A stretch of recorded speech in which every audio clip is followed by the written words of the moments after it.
We're going to do the flag. A moment, let me bring that up. Okay. I'm not doing that. That's ridiculous. Okay, I had it up earlier, hang on. There it is, okay. And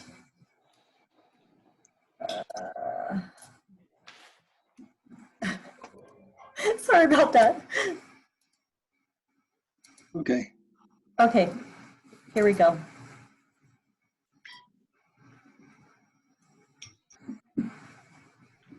Okay, join me for the Pledge of Allegiance.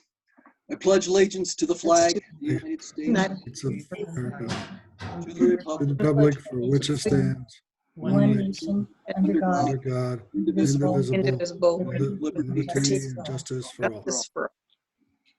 Great, thank you. Okay, would the city clerk please call the roll? Yes. Okay. Counselors, Judith Chandler. Present. John Shada is an excused absence. Julie Wolf. Present. Susan Wolbrook. Here. Mayor Pro Tem Nancy Fortune. Present. And Mayor John Graham. Present, thank you. Thank you. Okay. First item of business is approval of the agenda. Mayor Pro Tem Fortune. I would like to remove item G4, Memorandum of Understanding with the Manitou Springs Creative District.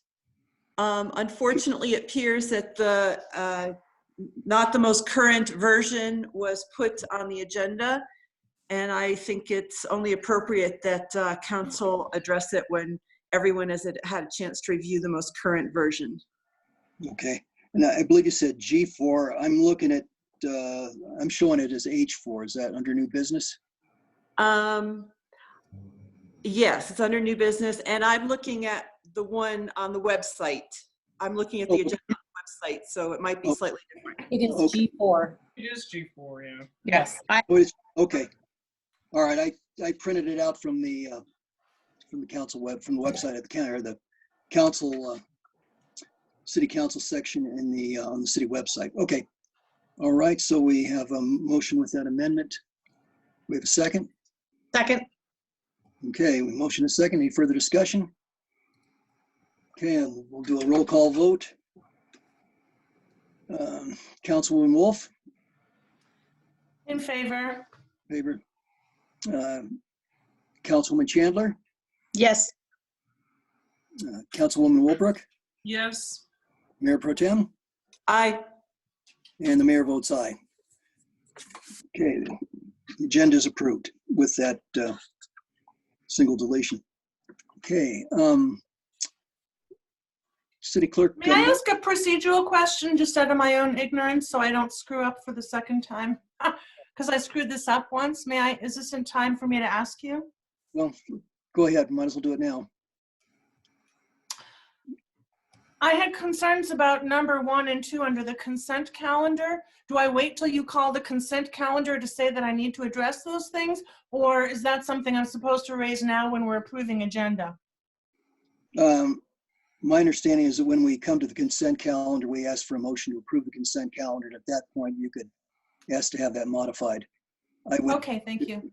if there's another opinion there, I would welcome the city clerk to Yeah, weigh. that's absolutely fine. That's fine. Okay, great. Okay, so we'll get to that after public comment. City clerk, do we have anyone looking for public comment here on non-agenda items? No, I do not Okay. have anything indicating that. Okay, and then this is a little bit tricky doing it over Zoom or Yes. WebEx. Okay, so no public comment on non-agenda items. Next item of business, the consent calendar. We have 3 items there: the approval of the March 3 regular meeting minutes, the March 17 regular meeting minutes, and resolution 1820, a resolution declaring a vacancy to exist on City Council Ward 3, created with Bob Todd's recent resignation. So do we have a motion to approve this? Or, Julie, I think this is, if you have concern, this will be your time. Julie, you have the floor. Councilwoman Wolf? She's muted.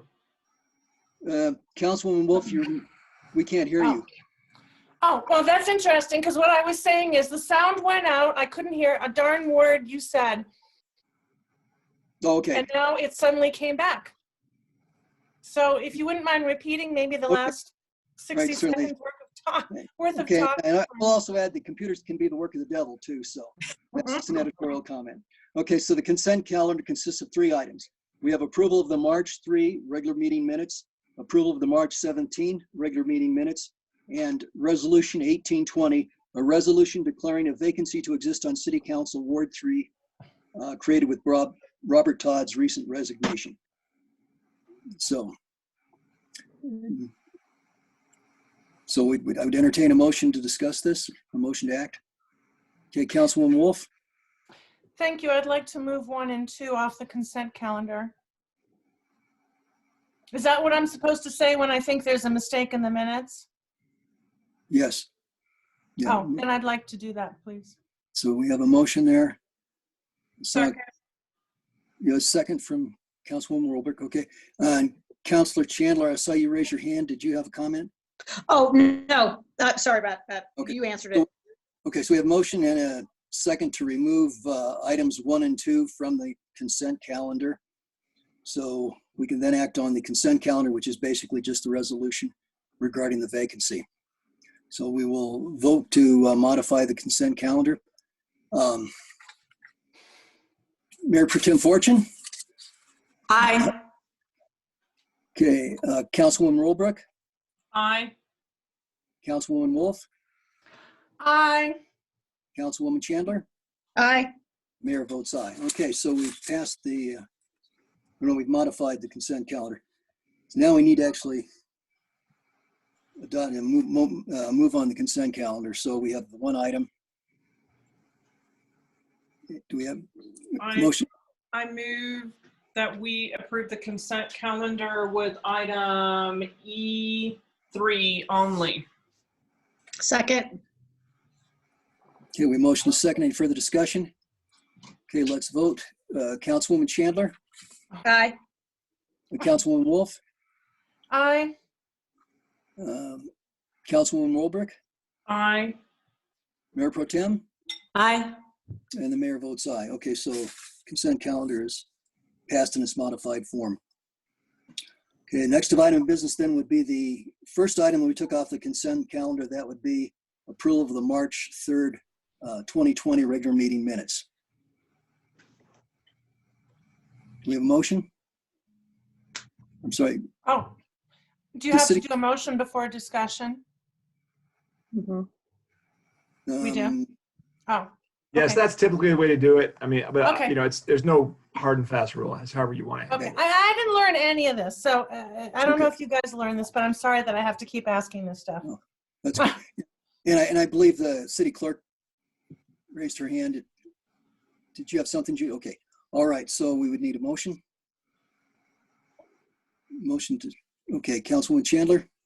So you can do it 2 ways. You can vote to approve the minutes of March 3rd as written, or Julie, you can introduce an amendment that you would like to approve the minutes with the following amendments, and then state your.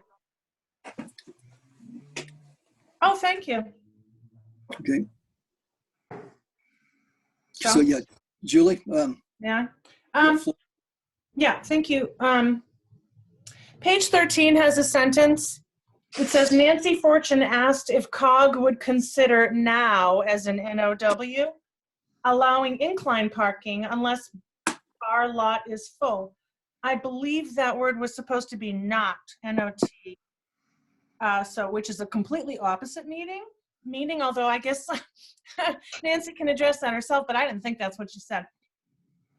I noticed that as well, Julie, so I would concur with your change there.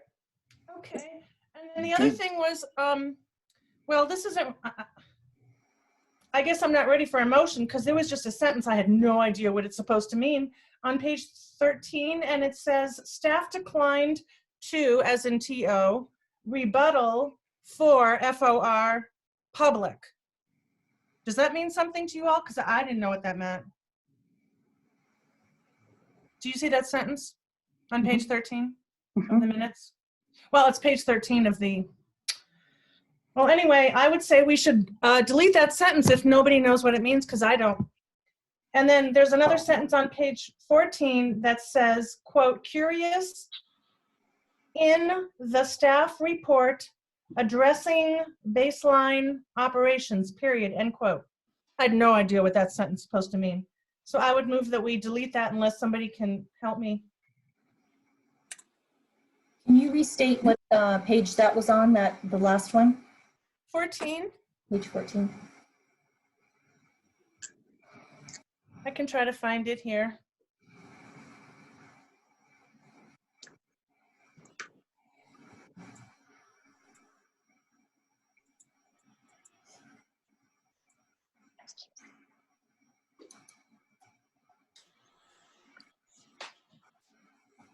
Which paragraph was it, Julie?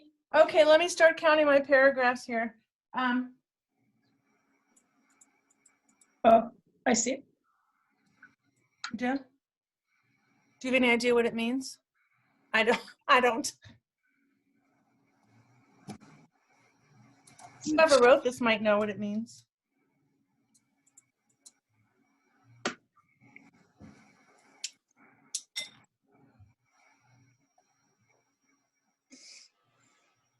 Okay, I'm looking in the council packet that typically, rather than through Novus. Oh, The well, that pages- would be a problem. Yeah, the pages don't correlate. Yeah, it's page 14 of the packet, obviously not page 14 of the minutes. So Okay, let me sorry. go back and count the Yeah. pages. Well, the page number is at the top of each page, Yeah, those minutes. Oh, there you go. So then it would be page 11, John. Okay, so okay, I've got page 11. And I'm sorry, would you, how far down, how many paragraphs?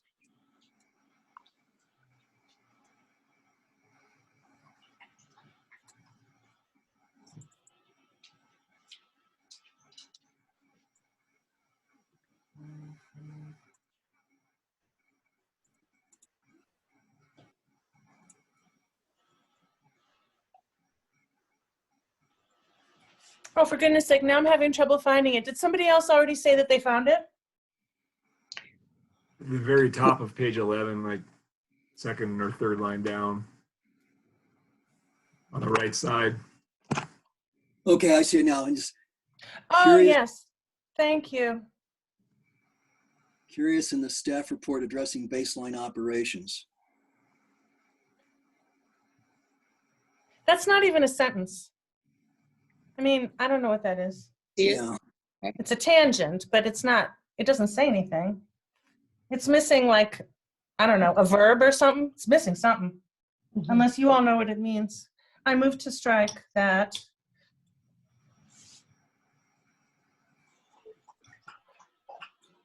okay. Can you others see it? Do you know what she's referring to? Okay, so Mhm. Nancy, you're seeing it.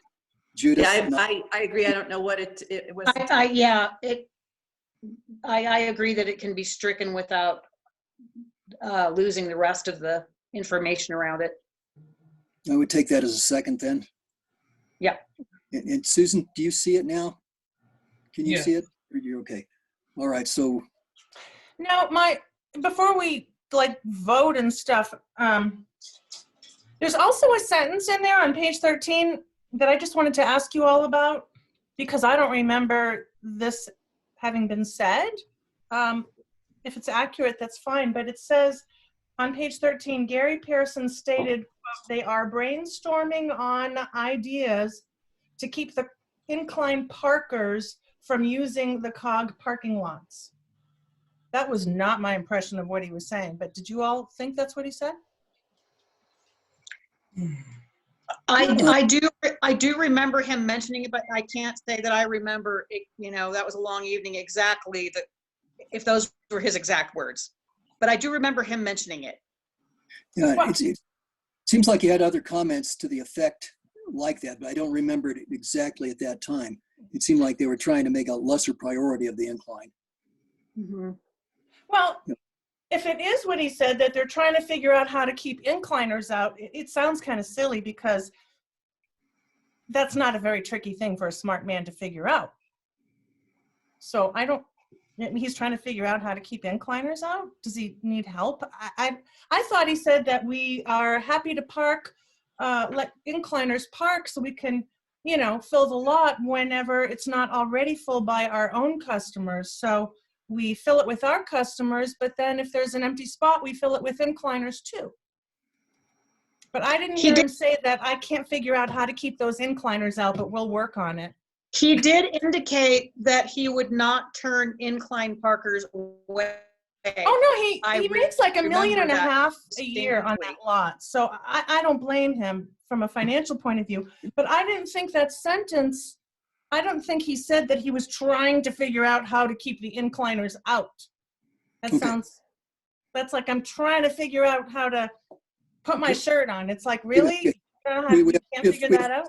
We have 2 hands raised. I believe Nancy Fortune was first, and then we'll go to Susan Wilbrick. I would suggest, since these are not verbatim minutes, that we just strike that sentence, since people are not sure of his intent and he's not here to answer. Okay, very good. Thank you. Susan Wilbrick, please. I mean, can't we go back and listen to the tape and approve these in another meeting? I feel like we're guessing and making a lot of assumptions, and that doesn't feel comfortable to me. I think if we can go listen to the tape and correct this, we can bring these minutes back in another meeting. Okay. I'd second that. I'd be happy with that. Okay. Susan, would you like to state that as a motion? Do we have a motion on the floor? Actually, we Councilor Chandler, did you? And we have a motion on the floor because Julie indicated that she wanted to accept the meeting minutes with the following changes and then address the changes. So we do have a motion on the floor. Wait. Okay, so you said something like I could go with that, but you didn't exactly say I will second that. Was it your intent to be a second? I seconded it. So it's been, so we'd have to strike that and then do a new motion. Okay, so we could. So Julie can remove her motion. Julie, would you like to withdraw your motion then? I'd like to remove my motion. I'd like to instead second Susan's motion. So Okay, I make a motion that, and we're just dealing with the item E2, right? Or E1. Just the approval of the March 3rd minutes. Just that one. I want to, okay. So I move that we approve the meeting minutes from March 3rd, 2020. Right? And then I'll need a second for that, and then we'll move on to the 17th. The 3rd was where we have the concerns. Oh, but then I moved to strike those from the consent calendar and put them on a future agenda after we listen to the tape again. Not we listen to the tape, but I'm sure the city clerk's office can do that for us. So that's your motion. Okay, so do we have a second then? Julie, May I ask for clarification on that motion? So I don't want the city clerk to have to spend 8 hours on this thing. Would it be a friendly amendment to specify that in particular, the city clerk will be reviewing the comment on page 13 that was made by Gary Pearson about that he's trying to figure out if it's possible to keep incline people out of his parking lot so that I don't want her to have to listen to the whole darn meeting. Is that page 13 of the minutes or page 13 of the packet? Packet. I'm sorry, page 11 of the minutes. Okay. So if that's okay with you, Susan, so that Judy doesn't have to listen to the whole darn thing. And I can also make those changes that you had mentioned up to this one as well. Oh, thank you. I accept that friendly amendment. Okay. So now we just need a second, right? Yeah, do we have a second? second. Second, okay, motion is second. Okay, let's go ahead and vote then. Can we vote at the same time? What's that? Can we just raise our hand and vote at the same time? Tonight I can see everybody, so that would be okay. All in favor, raise your hand. Okay, okay, all right, that passes. This is the first time we're able to see everybody, and that's because we two council seats vacant tonight, one because of illness and the other because of resignation. Okay, well, that was simpler, actually. Good to know. Okay, so next item of business, approval of the March 17th regular meeting minutes. I have an issue with. Okay, Councilwoman Wolf. Okay, so I'll try to learn from my experience. I move to adopt the March 17, 2020 minutes, subject to the following modifications. And give me a moment, because unfortunately my notes reflect page 46, but it would be much more effective if I say the actual page number of the minutes.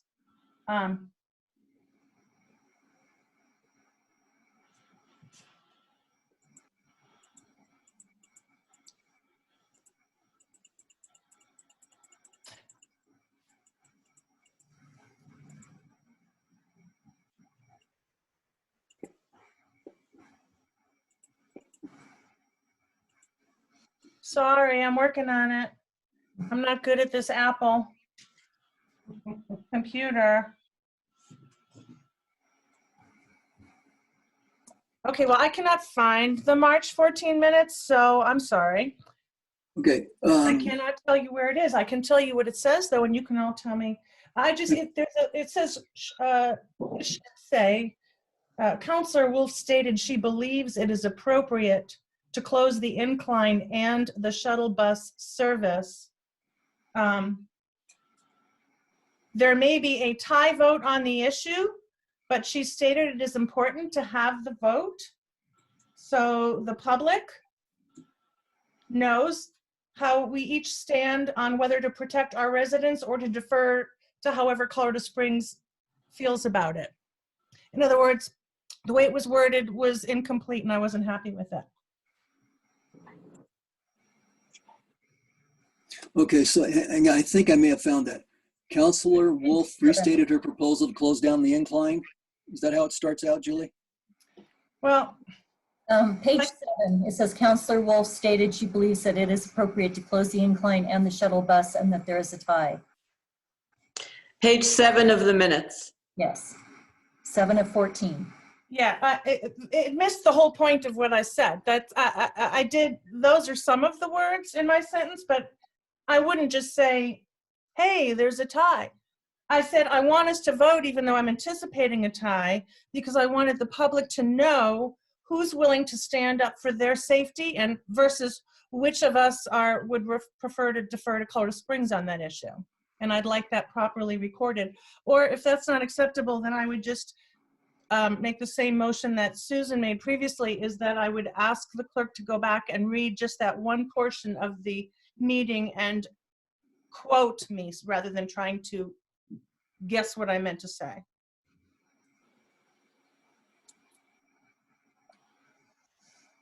Because that was important to me. That's Susan. I remember what you just said, Julie, is what you said. But if we would prefer to vote to have Judy listen to that section of the tape, I would be okay with that too. Oh, okay. Well, let's just do the tape because that way it's more accurate. I agree. Okay, so Julie, I guess I'd take that as a motion and Susan as a second. Sure.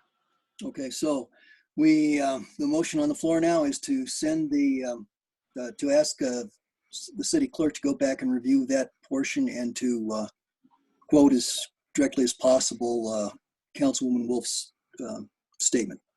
Let's go ahead and vote with a show of hands. All in favor, raise your hand. Wait, can I I'm sorry. ask just one question? Will the minutes be approved pending Judy going back and typing in that sentence verbatim what you said, or are we going to have to bring both these sets of minutes back? So both of them have to come back. Okay, I just wanted to be clear about that. Yeah, I I'd would think expect so. they both to come back. Okay. Any further discussion before we vote? Okay, let's vote. All in favor, raise your hand. Okay, motion passes, so it'll go back to the city clerk for clarification. Okay, we come to the first of two hearings then. First hearing is consideration of Planning Commission recommendation for major conditional use permit 2001 major conditional use telecommunications facility. Oh, excuse me. You were completely silent on my computer for like the last minute, and now my computer says my internet connection is unstable. So I'm sorry, but I missed what you said. Okay, so we're now going to start on the first of two hearings. Consideration of Planning Commission recommendation for a major conditional use permit telecommunications facility, 117 Manitou Avenue. Double Black and Veatch applicant on behalf of operator Verizon Wireless and property owner John Lee. Can you hear okay now, Julie? Yes, thank you. If it Okay. keeps happening, I'll switch over to just my phone. Okay, wave or something with both hands to indicate that there's some distress. Okay, we'll try. I mean, this is a whole new world for us. Okay, thanks. Okay, so public hearing will consist of the sequence. First, we'll hear from the city, then the applicant, then we'll entertain public comments, followed by the applicant's responses, followed by the city. We'll close the public hearing at that point and have discussion amongst council. So to begin, I believe we have Michelle Anthony here to explain the city's position. Sure. Hi, I'll introduce myself tonight, Mayor. Christine Lowenberg. I will be reading for Michelle. Michelle Okay. is under the weather and not feeling well.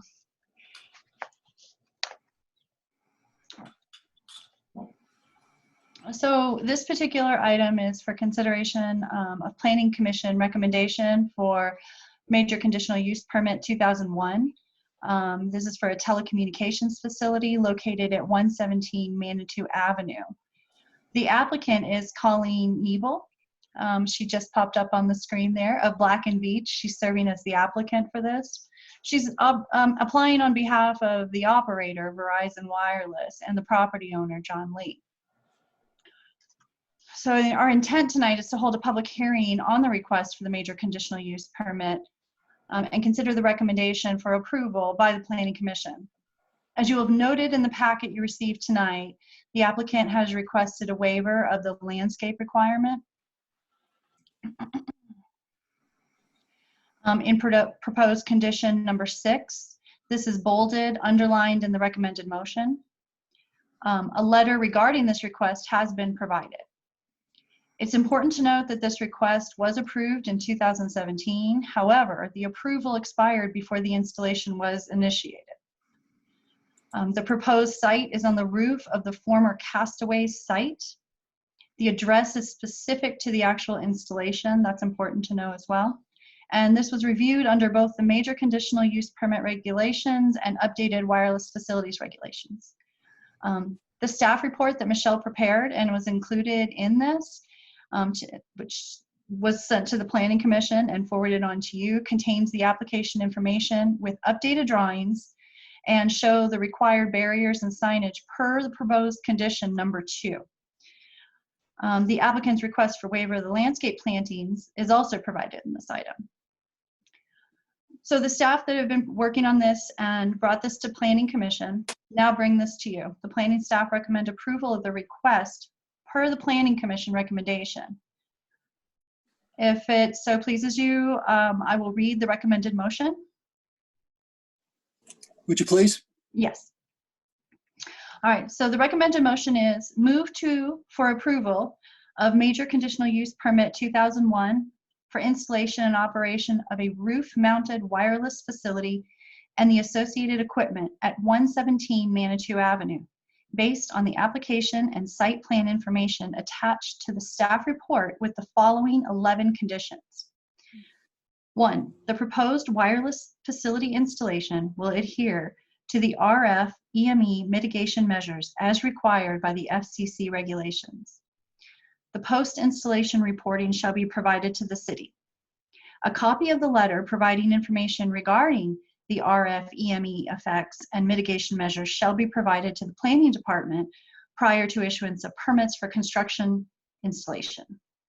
Item 2, the required sign postings and barriers to protect any persons who may access the building shall be incorporated into the plan set submitted for permitting. Item 3, structural plans for the new cupola and other improvements associated with the wireless facility shall be submitted to the Planning Department for review and the required property improvement permit with payment of fees that shall be obtained prior to initiation of construction. Item 4, if the building style is altered in the future, The cupola on the northeast corner of the building shall be altered to match the style of the rest of the building in design and appearance for as long as the wireless facility is in place.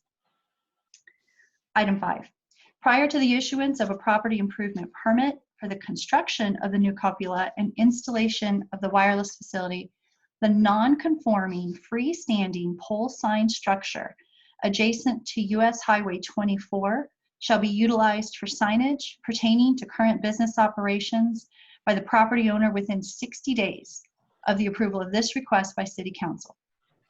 After which time, should no action be taken, the non-conforming sign structure shall be removed. Item 6, the submitted site plan shall be revised to show a landscape area along the northern side of the proposed equipment fencing in order to enhance screening from the street and to reestablish some vegetation in the area being removed for the equipment installation. Depending on the feasible width of the planting area, plants chosen need to be vertically oriented or of a vining habit trained onto the fence. Item 7. Per Chapter 1888 30B, this approval is contingent upon the owner-operator of the approved wireless facility ensuring ongoing compliance, operation, and maintenance consistent with the city's approval, including but not limited to the upkeep of paint and surface treatments, litter removal, fence screening repair, and general maintenance to ensure a clean, well-kept wireless facility. The facility shall meet all city and state requirements applicable to the facility as approved, including obtaining and maintaining a city business license. Item 8 of 11, per Chapter 1899 30C, should the approved wireless facility be unused for any period of 3 months, the owner shall notify the city of the non-use and indicate whether reuse is expected within the ensuing 3 months. Should the facility be unused for a continuous period of 6 months, the city shall consider it abandoned and may require the wireless facility to be removed. The owner, upon receipt of notice from the city, shall remove the wireless facility within 30 days. Or if non-compliant, the city may remove it at the owner's expense, and this permit shall be deemed expired. No new facility to replace an unused wireless installation shall be allowed until the owner or operator has removed such wireless facility or paid for any removal done by the city. Item 9, no lighting of the cellular facility is proposed or allowed under this proposal unless subsequently proposed and approved. Item 10, per Chapter 1888 30B, the owner of the approved wireless facility shall ensure it is maintained in compliance with the standards contained in the International Building Codes and National Electric Code, as applicable and adopted by the city from time to time. And finally, item 11, per Chapter 1888 30A, the approved wireless facility shall meet the current standards and regulations of the Federal Communication Commission, the FCC, and any other agency of the federal government with the authority to regulate wireless facilities. If such standards and regulations are changed, then the owners of the wireless facility shall bring such facility into compliance with such revised standards and regulations within the time period mandated by the controlling federal agency. Failure to meet such revised standards and regulations shall constitute grounds for the removal of the facility at the owner's expense. The following findings were made. The value and qualities of the neighborhood surrounding the major conditional use permit 2001 will not be substantially injured. Second, the proposed use as outlined in the application and under the conditions of this approval will further the qualities of the built environment and character of this property and the surrounding area. C, the proposed use will be compatible in function and design with surrounding land uses. The conditional use will be consistent with the intent and purpose of the zoning code to promote public health, safety, and general welfare. The conditional use is consistent with Manitou Springs adopted community master plan, Plan Manitou. The conditional use will not create a nuisance, traffic congestion, a threat to the public health, safety, or welfare of the community, or a violation of any provision of the design guidelines in the city code, state of Colorado law, rule or regulation promulgated pursuant thereto. As approved, the proposal meets the applicable standards required for approval of a wireless facility per Chapter 1888 in zoning code. Good. Thank you. You're Do you have welcome. anything else at this time for the city's position? I do not. I will do my best to answer questions and issues related to this in Michelle's absence. The packet that was submitted was quite complete, and if necessary, I can pull up drawings and share with my screen if you need to. Okay. Well, I would propose that we go ahead and hear from the applicant then at this time. Judy, do we have the applicant here? Yes, we do. Okay. If, I'm afraid we're not going to be able to see her on screen here, at least I can see not from her display. here. I just unmuted you, Colleen. I can see her. Hi, can you hear me? Yes. First off, I want to say thank you very much for council and staff for continuing to hold this hearing this evening, and I appreciate your flexibility during these trying times. I'm very grateful that we can continue to move forward with this application. I will be very brief, just a couple things that I wanted to touch on as a reminder of this application. Verizon Wireless is proposing to remove and replace the existing cupola on the northeast corner of the building, and it will be replaced with a new 10-foot tall cupola designed to match the height, pitch, and color of the main cupola at the entrance of the building. Let's see. And all related communications equipment will be housed on the north side of the building, fully screened behind an 8-foot tall cedar fence. A generator is not proposed at this location. And then Verizon has submitted all the necessary EME signal interference reports as requested. So all of the conditions of approval are acceptable, with the exception of the landscaping requirement as mentioned. If you can, in your packets, find the photo sims. I also wrote a letter requesting the waiver. The area between the building where Verizon is proposing to install their equipment, their communications equipment, and then the street is currently paved. We are taking out a small shrub and some boulders in that particular area, but trying to revegetate is just not practical. There's also no sprinklers in that particular location, so anything planted really would not have a good chance of surviving there. Additionally, the way the gates are positioned, they open out into the street for easy access, and therefore, you can't put any landscaping to block that access. So that's why we're requesting a waiver there. Other than that, I'm happy to take any questions that you might have regarding this proposal. Okay. If council members have any quick questions, we'll do that before we get into comment there. I think Councilwoman Chandler had a hand up first, and then Councilwoman Wolbrick after you. Councilwoman Chandler, please. Thank you, Mayor. First of all, just for my education, I don't know what an RF-EME is and what the levels are and how they're measured, how often they're measured, if they would pose any health risks. And it does say in the language, and I'm quoting, it addresses a question of what measures will be taken should the results show increased levels of RF-EME than what is considered safe by the FCC. Can you address those questions? Right. So Verizon Wireless is required to do a pre and post construction EME study. So EME refers to electromagnetic emissions, basically your RF waves, to make sure that they're in compliant with the FCC guidelines.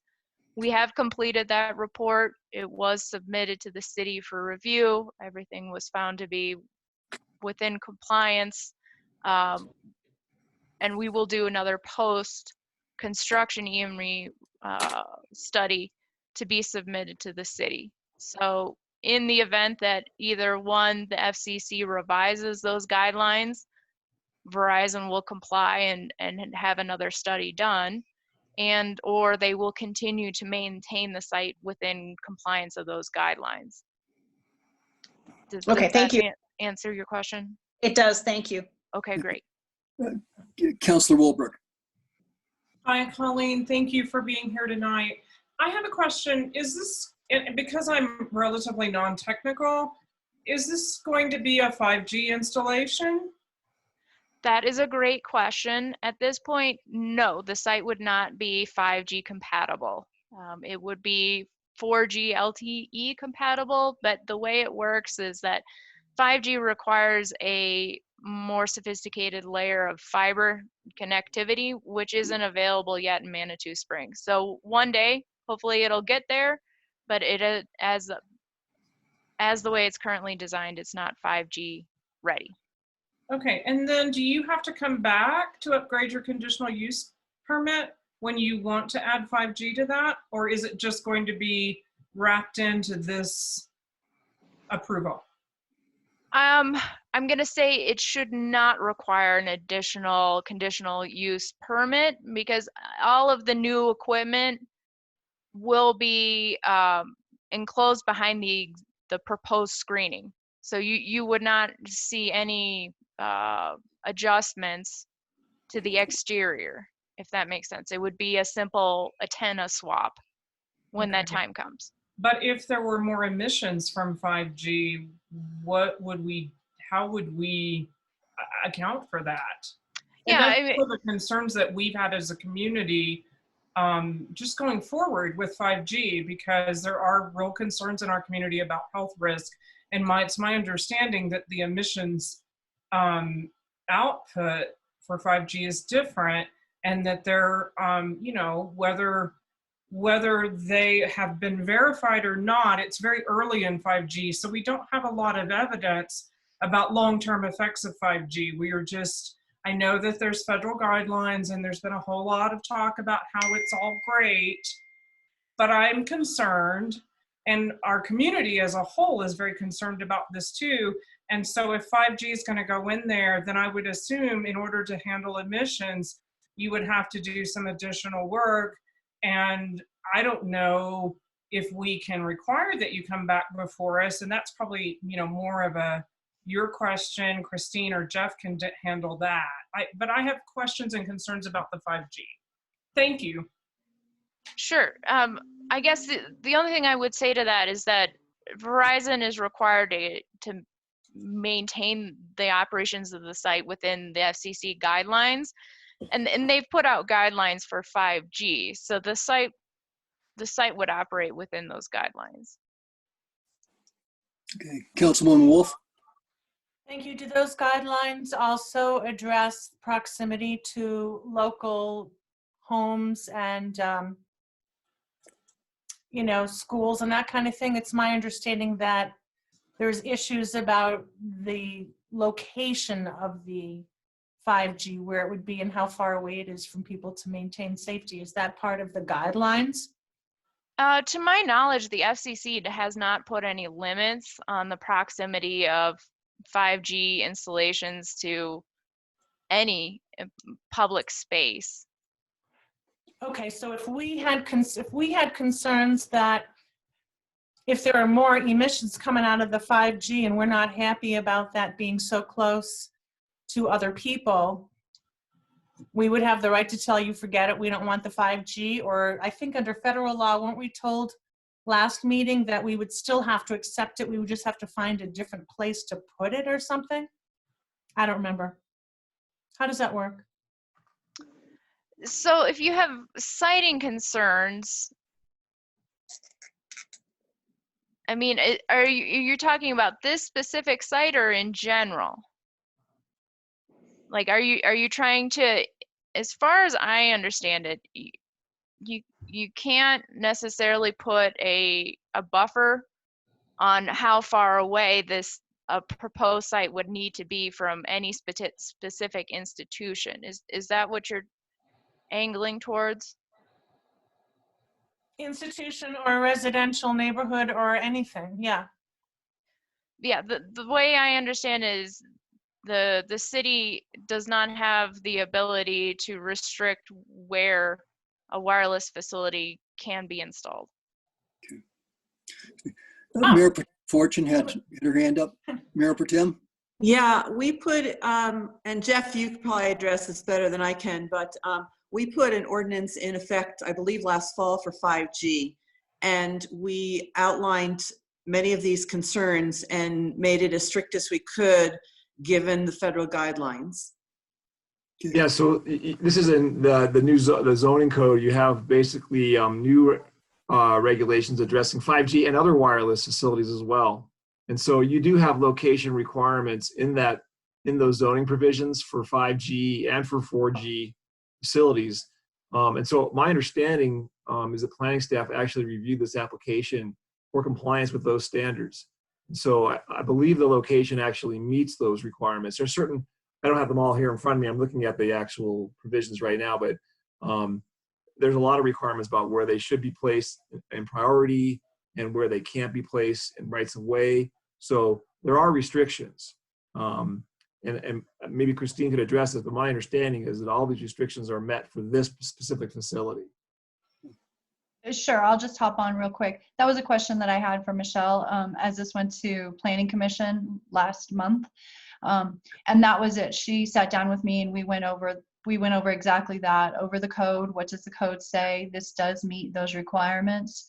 I do understand 5G is a sensitive issue in the Manitou Springs community. At this point, we would need to talk further, I think, of when 5G is ready to come into the community. Ms. Nebel has had some discussion with our staff to help the staff understand what's required from a utilities and infrastructure perspective.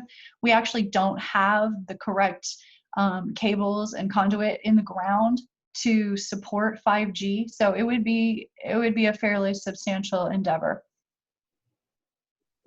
Okay. Councilor Chandler? I have some concerns about this with regards to 5G. I feel very comfortable with moving forward with this if it specifically states that it is for the current 4G. I believe that we as a council have to understand that our residents are very, very concerned about this. I'm one of those residents because, of course, this is in my it was very close to my neighborhood, and so affects the people in my area specifically. I don't understand why we can't specifically make this for 4G and have it come before council again when the transition to 5G is going to occur, so that we can readdress it as a council, so that 5G doesn't just sneak in and we aren't looked at as, as not addressing the concerns of our citizens. I think that I really agree with Susan that I get emails several times a week about this issue. People are very, very concerned, and I don't feel comfortable without specifically limiting this particular item to 4G and readdressing another conditional use or an amended to this conditional use when 5G is a topic of conversation again. So Councilmember Chandler, I want to just quickly address that, and I don't disagree with you. It's a conditional use application, and a bunch of the requirements, or some of the requirements in your current wireless facilities provisions, you require radio frequency studies, which we have right now, but it's only, my understanding is what we've been provided is only for 4G. Right. So if you believe that if you're looking for additional information, if there's going to be different types of facilities than you've already been provided with information on, you can condition that upon provision of that. So that would basically allow what's being proposed now. And then if they're going to do a different facility with different types of emissions, you could require a new study and review by the city council for that. If they're going to do the same facility with 5G though, how does that work? You said different facility. Well, I'm considering 5G to be a different attachment or a different part of the facility. It would be a different use that's being proposed. It'd be different than we've actually been given information for now. So. Okay. Yeah, the application provided by Black and Veatch specifies in the project narrative that this is a 4G LTE and a 3G network. I didn't see that in my packet, and I read the whole thing line by line. I did not specifically see that. If you could point that out to me, I'd appreciate it. Sure. Where I'm looking is in the, oh gosh, I don't know. I've got page 72 of the packet. I think that would have been included in my project narrative. Yeah, that's exactly where it is. So it's early on in the packet specific to this project. And if Is it under the Planning Commission recommendation or staff report with updated drawings? I'm looking to see what the header is. It's on Black and Veatch header.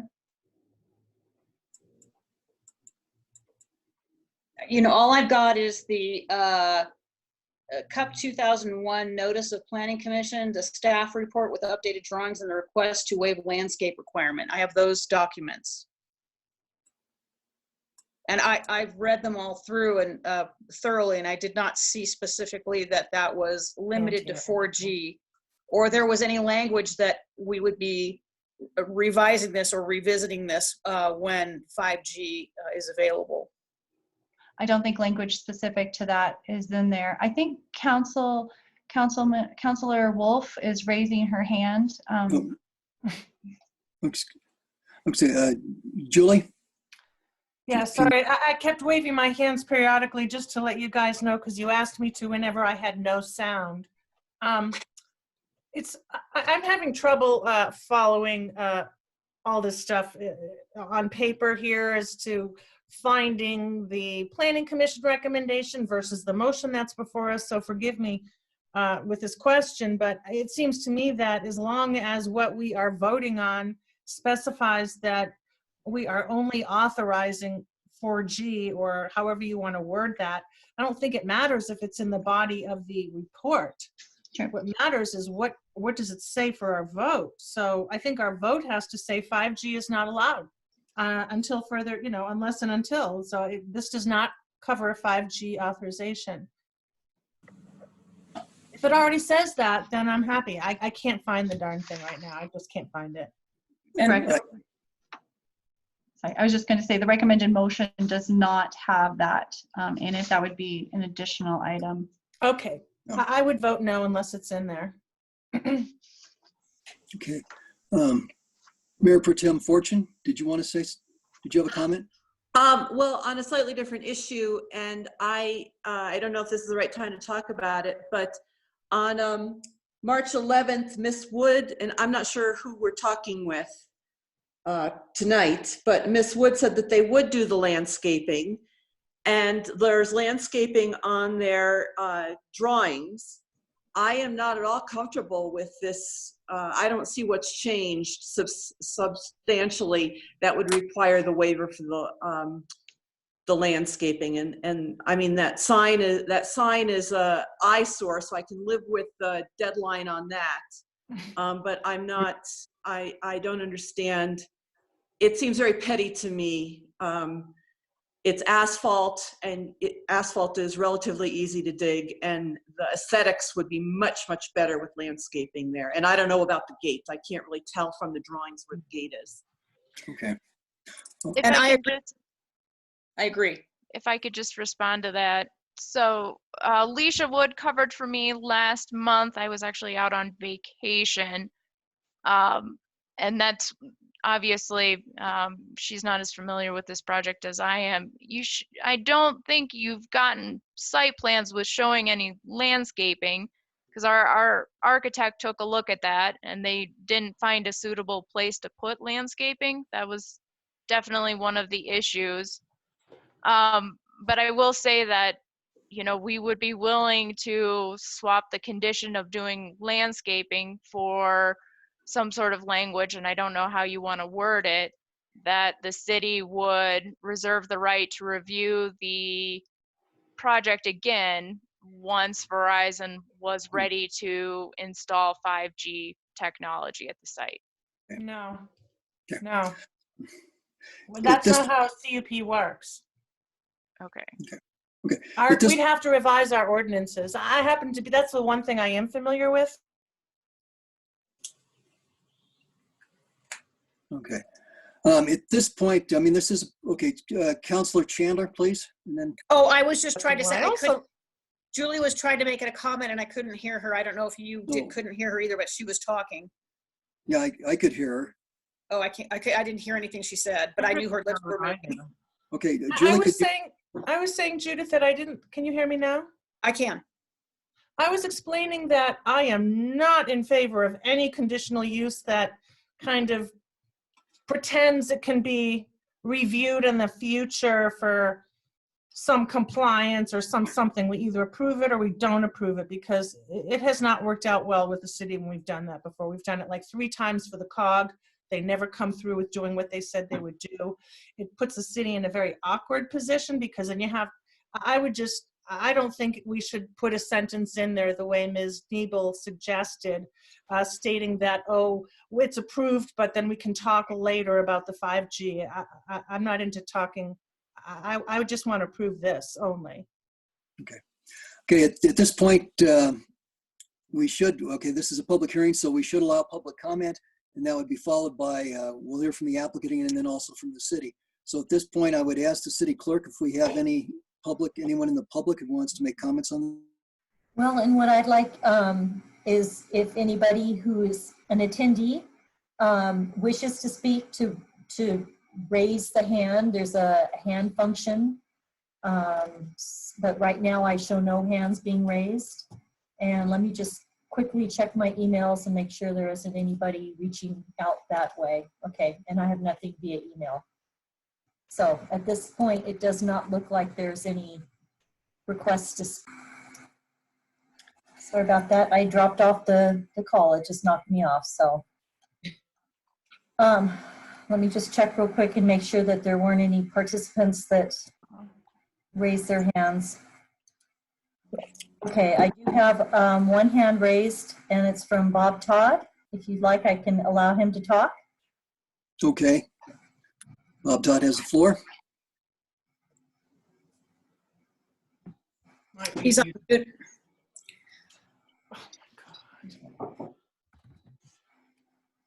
All right, he should be unmuted. Good evening. This is Bob Todd, 20 Manitou Terrace, Manitou Springs. Can you hear me? Yes. Thank you. Very briefly, as a member of the public, I strongly concur with what Councilwoman Wolf stated, as well as Councilwoman Chandler, whose picture I don't see right now, that this resolution go forth only for 4G, and specifically state if 5G is contemplated, a new CUP will have to be applied for. Or words along those lines. You guys are better at that than I am. I also concur with what Councilwoman Fortune offered regarding the landscaping. I think that point also needs to be addressed, or Ms. Neville needs the feedback that that variance will not be approved, just to close out that conversation. Thank you. Okay. Do we have any further public comment? There's no other hands raised. Okay, no other hands. Okay, at this point, the floor would go back to the applicant, Colleen. So you can respond to anything you haven't previously addressed. Thank you. I guess I would just say that if the council is insistent on placing some vegetation there that, we get some, a drawing or a markup of where that would be placed. Because again, the gate is opening to the front of Manitou and access, so you can't put it between the proposed lease area and Manitou Avenue. And then on the side, if you can see the plans, maybe I could show my screen.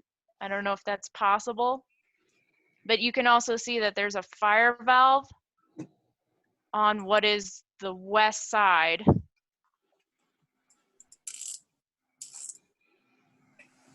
Have you have you activated the share on the Zoom, or do you have it? Let me see if I can find it. Give me 1 second. Okay, it should be green. It should say share screen. Okay. Well, I found that. Okay, and then it'll show all your options, and then you just click on the one you want to share, and then you say start sharing. Okay. Good luck. Okay, give me 1 And second. while you're looking for that, Colleen, I'm looking at page 33 and 35. And it looks like, I mean, those are, maybe I'm looking at the wrong drawings, but it looks like the universal signs for vegetation there. So those would be existing. Can you see my screen? I can. Yeah, that's what I'm Yes. looking Okay. at. So that is existing. Okay, I couldn't find that on the drawings itself, that those were existing. Right, exactly. So if you see there's the little squiggly line and then 2 shrubberies. Yep. We're only proposing to remove the 1 shrub in order to provide access to Verizon's lease area there. It's marked 19 feet to the sidewalk there. Can everybody hear me? Yes. Okay. Okay. Can everybody So see that? Yeah, so the gate, it looks to me, and there's still asphalt, and it looks to me like even with the gates open, as I'm not an expert at reading architectural drawings, but that there would be room along the edge of the property for some sort of vegetation. I think you would be blocking access because if you see to the west of that building, that area is designated as a loading dock. So the areas shaded in blue are actually like your access points, the driveway onto the property, and then back to the loading dock side. Yeah, I continue to be not supportive of this waiver because I was there today and I know it's narrow and I don't know how big your stuff needs to be to get up there to do maintenance. But it just seems like there's adequate room. I just switched to a view of the photo sims. Is that? Yes, it's showing. Okay. Yeah. And then because the car's blocking, but you can kind of see like how there's access. And then I don't know if there's intended to be a sidewalk there or if that was part of the improvements, but any landscaping would almost, infringe on the right of way because of the expansion. I'm going to show you one more picture here.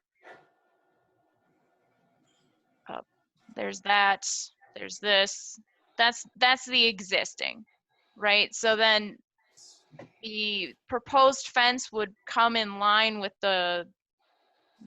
what looks like the black part of the building with the windows, and then go west from there and then back to the building. So we're removing those boulders and then the sprawling juniper. Again, I understand all of that. You still have not convinced me that it's not possible. So I would ask my fellow council members, and I don't know if now's the time or discussion or what, but you have still not convinced me that it's not possible to put some vegetation in there once the construction is completed. Yeah. Again, it's really just a question of maintenance. We can install it, but will it survive and thrive in that area? Well, that's would be your responsibility. I would think it's on your property. You've been asked to do it. There is vegetation that the city can provide you that is will thrive better in this environment. So But it would be coming out. with the building owner, correct? And they've kept, the vegetation that is currently there has survived and actually looks pretty good. Yeah.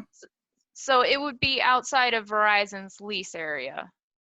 So it would not be Verizon's, Okay, I'm confused. Who's coming? I see Verizon on some of these and I see the building owner on some of this. So I guess I would ask Christine to clarify.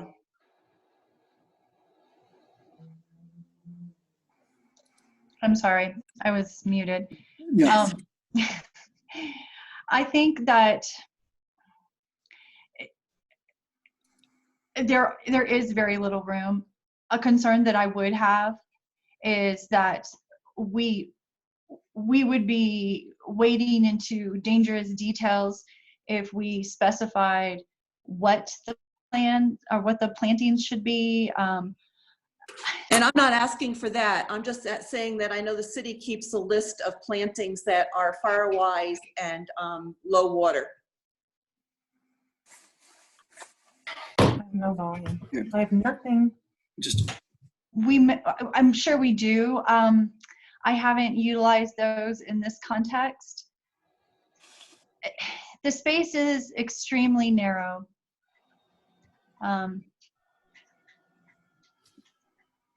Again, Christine, I would ask who would be responsible for since I couldn't tell from the application, it seemed like it was a combined request from both the building owner as well as Verizon. Oh, I understand. The Verizon person is saying that Verizon wouldn't be maintaining it. So I'm not sure Verizon is clearly asking for the waiver, but Sure. The condition in the Planning Commission recommendation was that landscaping would be included, and I'm heavily supportive of that. So I want to know how we can maintain that. Sure. The ultimate owner of the property would be responsible. I mean, this is, correct me if I'm wrong, but this is operated as an easement. That's typical. Is that correct, Colleen? It's actually a lease agreement. A lease agreement. So in that case, it would be subject to whatever their lease agreement states. Who actually would maintain that? So I wouldn't get overly caught up in who leases what area. If you decide that this application doesn't provide the landscaping you need, you can basically make it a requirement of the application that landscaping be done as you desire. And then it would be so it would be ultimately up to Verizon to make sure the landscaping gets maintained regardless of which property it's on. And Verizon may want to talk to the owner about getting a bigger lease space where there's more room for landscaping if you think it's necessary. So okay, great. You're not bound by the actual lease area shown here because you may decide that it's not appropriate and because there isn't room for landscaping and therefore you don't need to approve it unless you can put a condition that there be landscaping as you think. There is a condition that it be landscaped. They asked for a waiver for that condition. Well, it's ultimately up to you to put in the conditions. It's just great. All right, thank you. Okay. Right. Do we have additional comments for the applicant or additional questions, I should say? Council, any more questions? I do. I don't know if you can see me, but I do. This is Julie. Yeah, Julie. Okay. Yeah, I can't see you, but go ahead. Okay. And ask. Yeah. Thank you. It's a comment. It's not a question. I'd be really surprised. Michelle knows what she's doing, and she's been with the city so long, and it's so rare for her to make a mistake. I suspect it's possible to put landscaping there. Otherwise, she probably wouldn't have recommended it. So I'm totally in favor of requiring the landscaping at this point, moving. I'm prepared to make a motion if and when that's appropriate, that we are not approving the landscaping waiver, that the landscaping has to be approved by planning department prior to anything going forward, and that the CUP is limited exclusively to the 4G. Okay, so we're not quite there, Julie, but it's good to know what you're angling for. That's good. Okay, so I think we're done with the applicant's comments. The applicant, if you have any other comments, this would be the time for you to make them. Colleen, do you have anything? No, I think All right, thank you.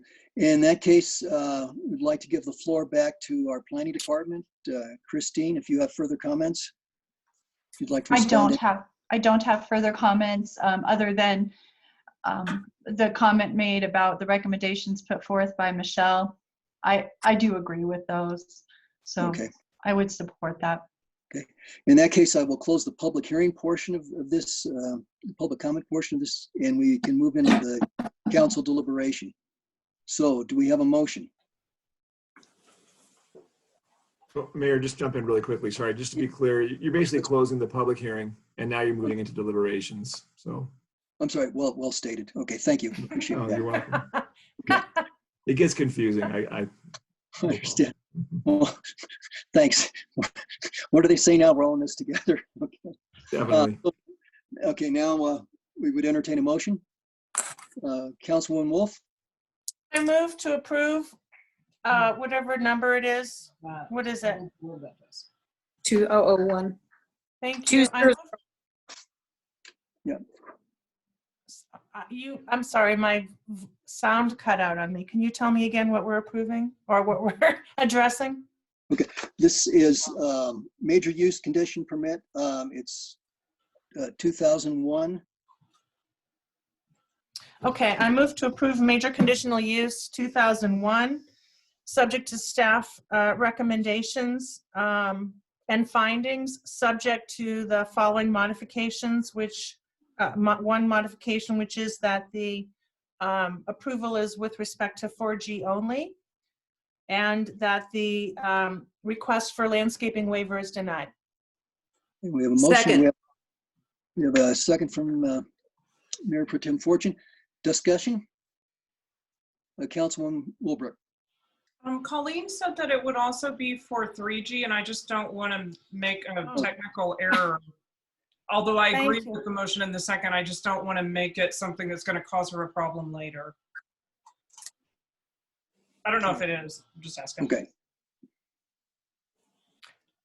If it's supposed to support 3G and 4G, then I'm happy to modify my motion to require that it support 3G and 4G, but nothing else. Mayor Pro Tem Fortune, would you continue? Concur, and that, Julie, yours also include all the conditions that were outlined in the, that Christine. Yeah, thank you. Subject to all the conditions and all the findings of fact. Thank you. Yeah, thanks. Okay, other comments? Mayor, may I just make a quick comment? I want to just make sure that the approval that we're doing with respect to 3G and 4G is actually as everybody expects, because I'm not sure if there was going to be anything besides 3G and 4G. Sometimes other wireless facilities are put on these sites. I think the key was that it not be approved as to 5G, but I want to just maybe it'd be worth asking the applicant about that one issue. I would certainly agree with that recommendation. I think if you're trying to prohibit the use of 5G, that would be the best way to go about it.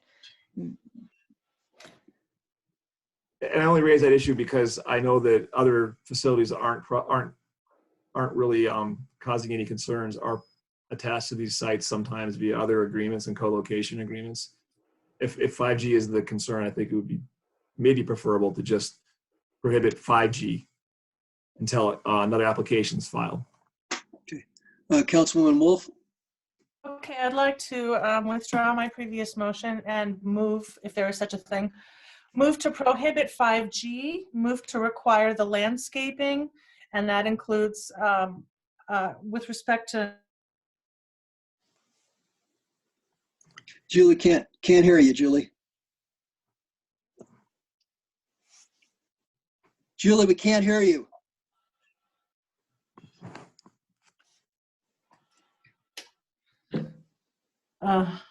Julie, we can't hear you. Oh, well, I was saying I can't hear any sound. My sound completely went away until you said that. So okay. Whenever I start acting like, I'm having like a petite mal seizure, it means I can't hear you. Yeah, I was trying to signal that back. Okay. I have one suggestion, Councilmember Wolf. I've had about 10 of these meetings now, and what's happening to you has happened to a number of other people in other meetings of mine. Sometimes you can stay on the video with your volume muted and just hop on the phone, and you're perfectly clear on the phone the whole time, and you can still see everything. It's just a suggestion if you keep having. Oh, that'd be awesome. I have no idea what the phone number is. Do you know? I'll do Judy. that right now. We can hear you right now, Julie, so you might want to go ahead. Yeah. Yeah. That was part of the link that I sent you. It has a call-in number. So if you still have access, I sent that to both of your emails. Oh, okay. Yeah. It could just be worth doing it in between items or whenever. It's happening to you so much. It's getting frustrating, I'm sure. Yeah, it's frustrating. Thank you, Jeff. You will need to mute. I missed, so I have no idea if my motion was seconded or anything. I don't know. No, you were, I think we need you to restate your motion. Oh, dear. Okay, maybe third time's the charm.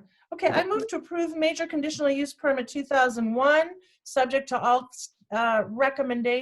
conditions and findings of fact, with the additional condition that the permit does not allow 5G, and just to note that the landscaping waiver is denied. Second. Seconded by Mayor Pro Tem Fortune. Any further discussion from council? Well, I believe we're ready for a vote then. See, I can't see Councilwoman Chandler at this point. So I guess I will ask everybody to do a show of hands. I'm going to have to verbally confirm with Councilwoman Chandler. So all in favor of the motion, raise your hand. Okay, Julie, I think you raised your motion. Okay, Councilwoman Chandler, how do you vote? Aye. Aye. Okay. I so- missed out the vote. I missed out on the vote. I can't hear anything. Okay, Julie, it passed 5-0. Oh, good news. 5-0. Thanks for telling me. Yeah. Okay. All right. So next item of business is another major use, conditional use permit. This is for 121 Ruxton Avenue, Mandolin King applicant. It's for a tea shop. Yes, that's correct. Okay. So I will be filling in for Michelle on this as well. I'm Christine Lowenberg, Planning Director. The Okay. purpose of this is to hear the application and Planning Commission recommendation for a major conditional use permit to allow a tea shop, commercial operation in a general residential zone. The background on this is that the applicant is requesting approval of a tea shop and location for order fulfillment of an established online business in one of 2 existing storefronts on the property. The staff report that you received that went to the Planning Commission has additional background on the property and information on this request. The fiscal impact on this is the city will receive minor fiscal benefit from any sales tax collected by the proposed use. The recommended action is that the staff recommends approval of a major conditional use permit as approved by the Planning Commission. This, if I may, would you like me to read the suggested motion before you tonight? Yes, please. May I ask something before we go forward? I'm sorry. Councilman Wolf, okay. I'm trying to follow Jeff's suggestion about the phone, and it says it wouldn't let me in because I did not have a meeting ID. My password in the email from Judy they didn't like that. Can anyone know the meeting ID so I can listen auditorily by my phone? Go ahead and resend it to you. Thank you. Councilmember Wolf, I just sent it to you via email and it has a webinar ID to it. So you should. Did you send it to my law firm or to the Manitou email? The Manitou one. Which one? The Manitou. I just sent it to your law firm one as well. No, I can get it. I just need to know where to go. Got it on both. Okay, got it. Okay, thank you.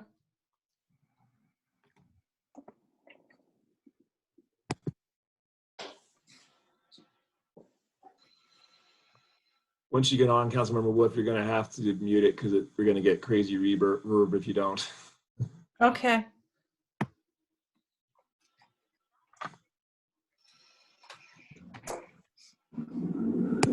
Your computer, I mean.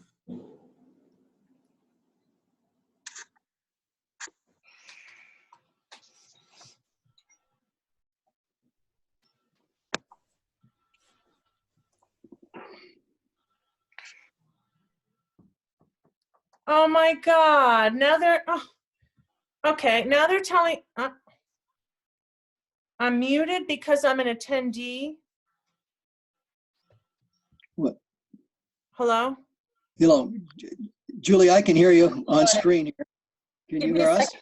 Give me a second, Julie. Okay, I give up. I'm done. No, don't give up. Whatever. No, stay with us. It's okay. I'm already in favor of this last thing, and I think that's the last thing. And I just had one thing to ask, and it can wait till next week if I have to. Let's, I can hear in you that case, fine right now, though. Yeah, it okay, comes and yeah, goes. we can hear you fine. Okay, so well, Stay let's with go us. back. Christine, can you go ahead and continue, please? Sure. So the application that's been put forth to you is being recommended by staff for approval with 6 conditions. Those 6 conditions are: the approval is based on the application information provided with the staff report dated March 6, 2020. The signage for the business shall be reviewed and approved based upon the criteria for signs in the downtown zone. The signage for the business shall be reviewed and approved based on the criteria for signs in the downtown zone. I think I just read that. Sorry, that was a repeat. Item 3, parking for any staff members on site over 1 person that will utilize an on-street parking permit in the Ruxton RPP area shall be provided by purchasing permits in the nearest city-operated parking lot or obtaining off-street parking from one of the nearby private lots. The parking provisions in place at the time shall be provided each year for the business license renewal. Item 4, workshops shall be scheduled only during lower parking demand times, evenings year-round, and daytimes on weekdays, before Memorial Day and after Labor Day. Item 5, the applicant shall post a flood evacuation notice to be approved by the planning department in the front window, where it is visible to customers and visitors to the Twin Spring font, providing directions on moving to a higher ground and exiting the area should the city experience flood warning or an actual flood event. And item 6, the approval is contingent upon business owner meeting all applicable city and state regulations, including but not limited to the city's business license and compliance with sales tax collections and remittance. The following findings were made by staff. The value and qualities of the neighborhood surrounding the major conditional use permit 2002 will not be substantially injured. The proposed use as outlined in the application and under the conditions of this approval will further the qualities of the built environment and character of this property and the surrounding area. The proposed use will be compatible in function and design with surrounding land uses. The conditional use will be consistent with the intent and purpose of the zoning code to promote public health, safety, and general welfare. The conditional use is consistent with the Manitou Springs Adopted Community Master Plan, Plan Manitou. And the conditional use will not create a nuisance, traffic congestion, or a threat to the public health, safety, or welfare of the community, or a violation of any provision of the design guidelines of the city, city code, state of Colorado law, rule, or regulation promulgated pursuant thereto. Good, thank you. Christine, do you have anything else at this time? I do not. Okay, great. So let's hear from the applicant now. I believe Mandolin King is present, or I am. is participant. Okay. Would you like to go ahead and tell us about your plans? Well, I know at the last meeting there were some concerns about trash from the previous tenants. I did discuss with the landowner, property owner, that that would not be. He said that would not be an issue. That he's going to provide plenty of trash cans for the use for the shop, outside of that, I do plan on having the shop itself is really just based on, I do have an online business, and I do a lot of markets where I'm hands-on, actually on site, and this is more of a location to, as you can see, I don't know if you can see, but I'm in my basement. So I'm kind of moving out of my basement, a little bit cramped down here.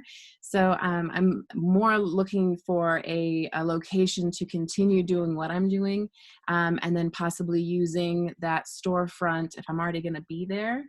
It would be kind of nice to kind of open my door and to allow other people to come in, peruse my teas, that sort of thing. I do hope to maybe include some other local fare as well to kind of add to it, since that there is a little bit of extra space up front. So I have some other Colorado creative friends who have some items that might be able, that would also work in the store as well. Okay, thank you. Mhm.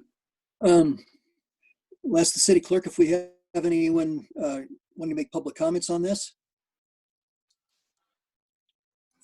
And I do not see any hands raised for this. Right, I don't see any either in the attendance. Okay, in that case, Councilwoman Chandler, did I wanted to move forward with the approval of major conditional use permit 2002 for establishment of a retail shop with production of the product and fulfillment of online orders at 121 Ruxton Avenue with the following conditions, 1 through 6 as written, and the following findings A through F as written. Okay. Second.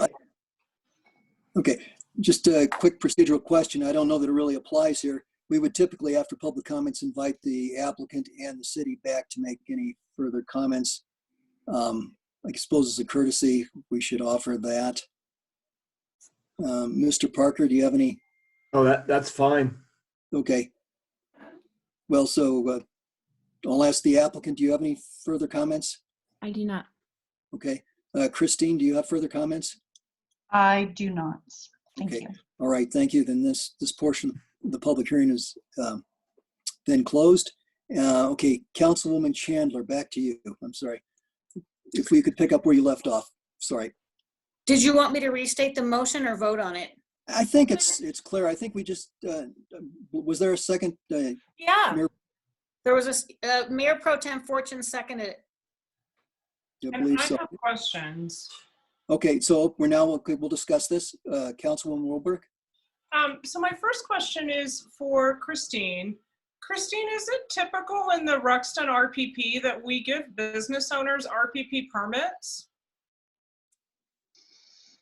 I will be honest, the RPP function is not something that I would feel comfortable addressing. I would probably defer to Roy, who would have more knowledge on that. I'm following staff recommendation. Michelle is thoroughly familiar with this, but Roy, is there anything you might want to add to that? As far as I know, they can request, and I'm assuming that Michelle went through Kevin at SP Plus when offering this, but I don't know that. She did. Okay, She did. so then that would have been Kevin would have followed policy to allow that if it's part of that policy for the RPPs.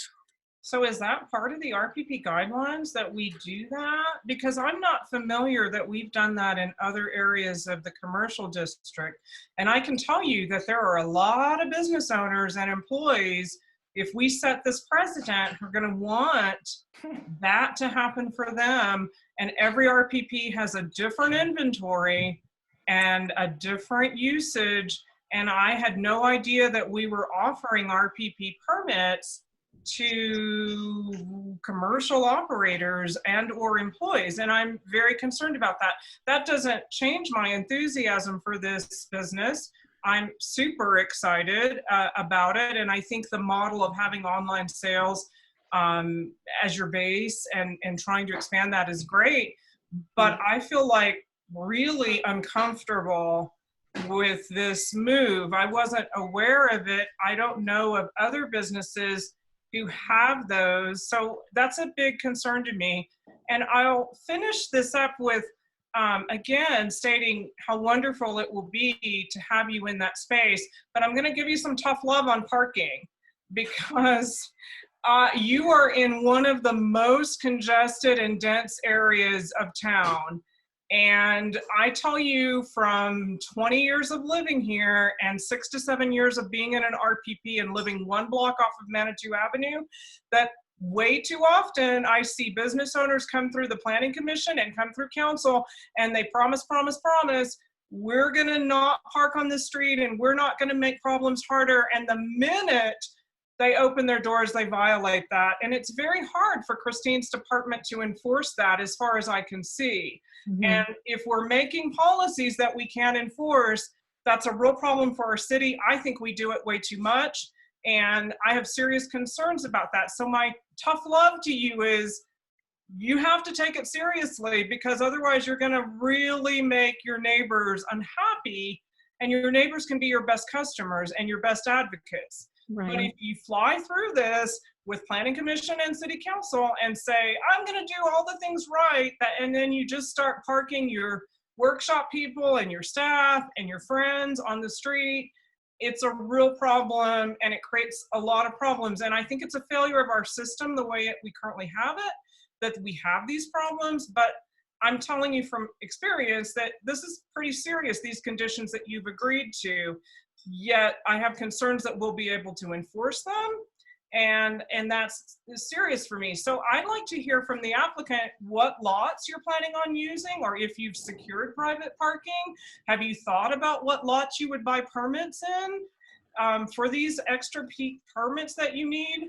If we go forward with this idea that we're giving a business owner an RPP permit, which I think is a game changer for the entire town. Can I respond to that? I don't know how this works. Yeah, go ahead. Ms. King, please respond. Okay, wonderful. So my original thought with all of this is, my hope was to just kind of catch the foot traffic that's going up and down. I recognize absolutely that there is very limited, very, very, very, very, very minimal parking in that area. However, I know I am like within a block off of the main thoroughfare, right off of Ruxton, right there. My hope was, my assumption was, people that were walking would be the ones that I would be trying to catch. And the others would then, of course, park at the lower levels where they're paying anyway, down on the main thoroughfare there. Me personally, I know that there is, from what I was understanding, I would be allowed to have one permit for myself. And I'm just me. I don't have anybody working for me. So that would be, that would cover me. For anyone else that is looking to shop with me, my hope was, and I would encourage people to go all the way down and park on the main thoroughfare where there's paid parking with the parking lots and all that. Okay, thank you. I believe Councilwoman Wolf had her hand up next. Thank you. Just briefly, I was curious if Susan would be supportive of a motion to approve this subject to no RPP parking for anybody, because I agree with everything you said, but I don't think the ending should be that, oh, I just lost all my volume. Can you hear me? Oh yeah, you can. I think that, I don't think we should reduce the parking available for residents there. I think that should be kept for residents. And so it sounds like it might be a little inconvenient, but not impossible if Ms. King parks her vehicle not right in front of her own store.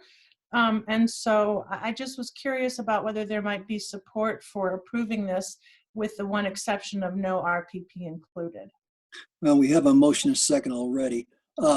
Let's see, Mayor Pro Tem Fortune. Well, that doesn't mean that we can't talk about it. I mean, what does that No. have to do with it? Well, no, but. There's a motion and a second already, and I'm bringing up an issue and I'm asking a question. Am I not allowed to have that answered? I think I have an answer. Yeah, I think Nancy, yeah, go ahead.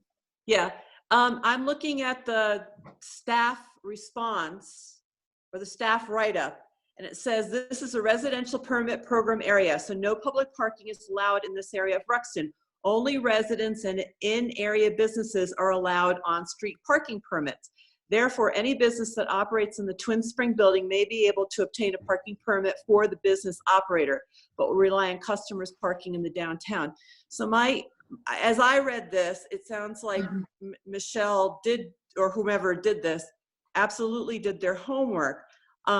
I would not like to, I would be willing to say that we can confirm this, but I would not like to say as a condition that they cannot have the single parking permit, because it sounds from this like they can. Okay, Councilwoman Wolf, does that answer your question?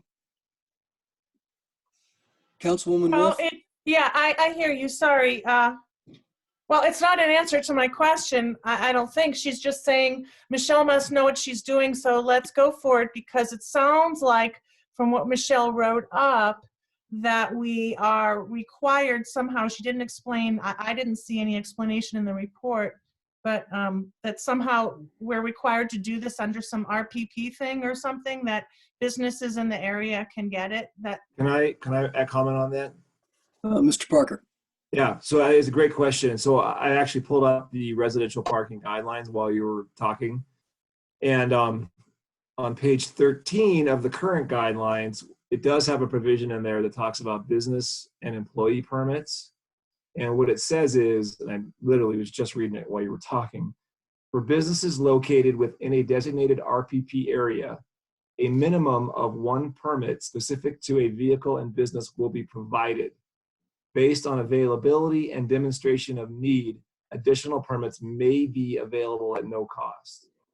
And then it goes on a little bit further, but to me that reads, actually I think the word minimum probably should have read maximum, but basically it reads you can get one permit per business in an RPP area under the guidelines. Okay. That's very helpful, because if it's mandatory that they have to get it, then I'm not gonna create, I don't intend to create an exception. Yeah, no, it's a great question, because I the way the title of the program is residential parking permits, and I was concerned too, but it does seem to have a provision that would allow for one permit. Have we utilized Councilman this Wolpert? provision before? Are other businesses on Ruxton currently getting one residential parking permit? So is Mike Graham at Ruxton's Trading Post getting that? I mean, I've just never heard that we've authorized that. I don't see any evidence of a study on Ruxton that shows me what our inventory is on Ruxton. I'm just super concerned. Now, Ruxton's different because she actually is on Ruxton and she's in an RPP, where many other RPPs happen to be adjacent to a business on Manitou Ave, but it doesn't have like a Manitou Ave address. So I can totally see that. I just don't know where we are with this in terms of every business on Ruxton getting a permit and what the inventory is. And is that in the packet, Christine, and I just didn't see it? I don't see that specific information in the packet. I see that Denise has unmuted. You'll have to forgive me. I had about an hour and a half to prepare, so I'm a little behind the 8 ball tonight. Denise. That's okay. This is something that we talked about yesterday with Michelle on, because this was a concern regarding the parking.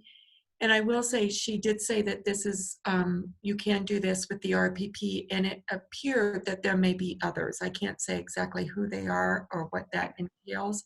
I don't know if Roy has that inventory and what that means, but this did appear yesterday as a practice that we have done. Yeah, that's what the words she used with at our then, and also in follow-up was that it appeared. I have not seen a specific list. Mayor Pro Tem? Are the other businesses on Lower Ruxton in an RPP, aren't they paid parking along at the Lower Ruxton? There is paid parking in the Lower Ruxton area, yes. So is this like, are there other businesses in that RPP? I mean, I don't know how big of a problem that might be, but I would like to follow our ordinance as written if possible. Yeah, this is, there's not many, and this is the first time I've heard this in the last 6 months. So I think it's common, but it is, they do allow it. And I was just getting to that page 2 on 13, but it is allow one specific for a business, for a vehicle. And again, in the policy right now in the booklet, it is SP Plus that has the RPP manager has a right to look at that and decide if there's room to do that. And I don't think it's written in there on a specific procedure to do that, which is probably something we need to look at. Okay. Councilman Wolf?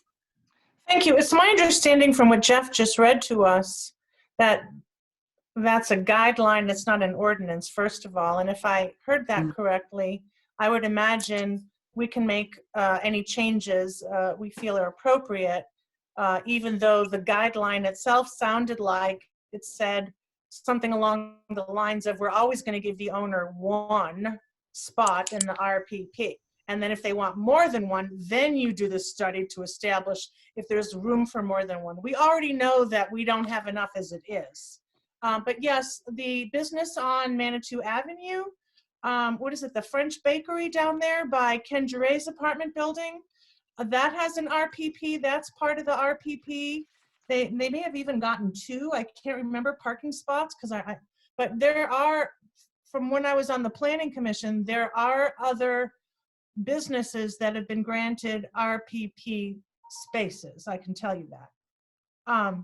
But I don't think we don't have to do it. If it's just a guideline, we may not have to do it. I guess that's for Jeff to tell us. And it's also a conditional use application, so you have authority under the conditional use application to condition the approval if you don't think it's appropriate. Or to require that they get their own parking or what have you in terms of the, okay, that's helpful. Okay. Any further discussion? Okay, so Councilman Chandler made the motion. It's been seconded to approve this. If there's no further discussion, we'll vote. All in favor, raise your hand. We have 2. All opposed, raise a hand. Okay, and Councilwoman Chandler, how did you vote? Can't see you. She voted no with me. Okay, if I'd like to hear that from Councilwoman Chandler. Councilwoman Chandler, can you hear me? Apparently She's not on. She's not on at this dropped moment. off. Yeah, she seems to have dropped off. Let me see if she's in. Yeah. She's come back on at all. I see her, I just can't. I don't think she can hear us.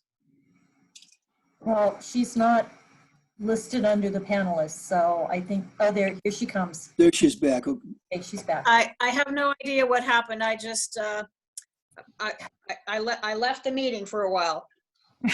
okay. It said disconnected and then it said connecting and I just waited and now I'm connected. So I was just getting ready to call you, Judy, but I don't have to now. Okay.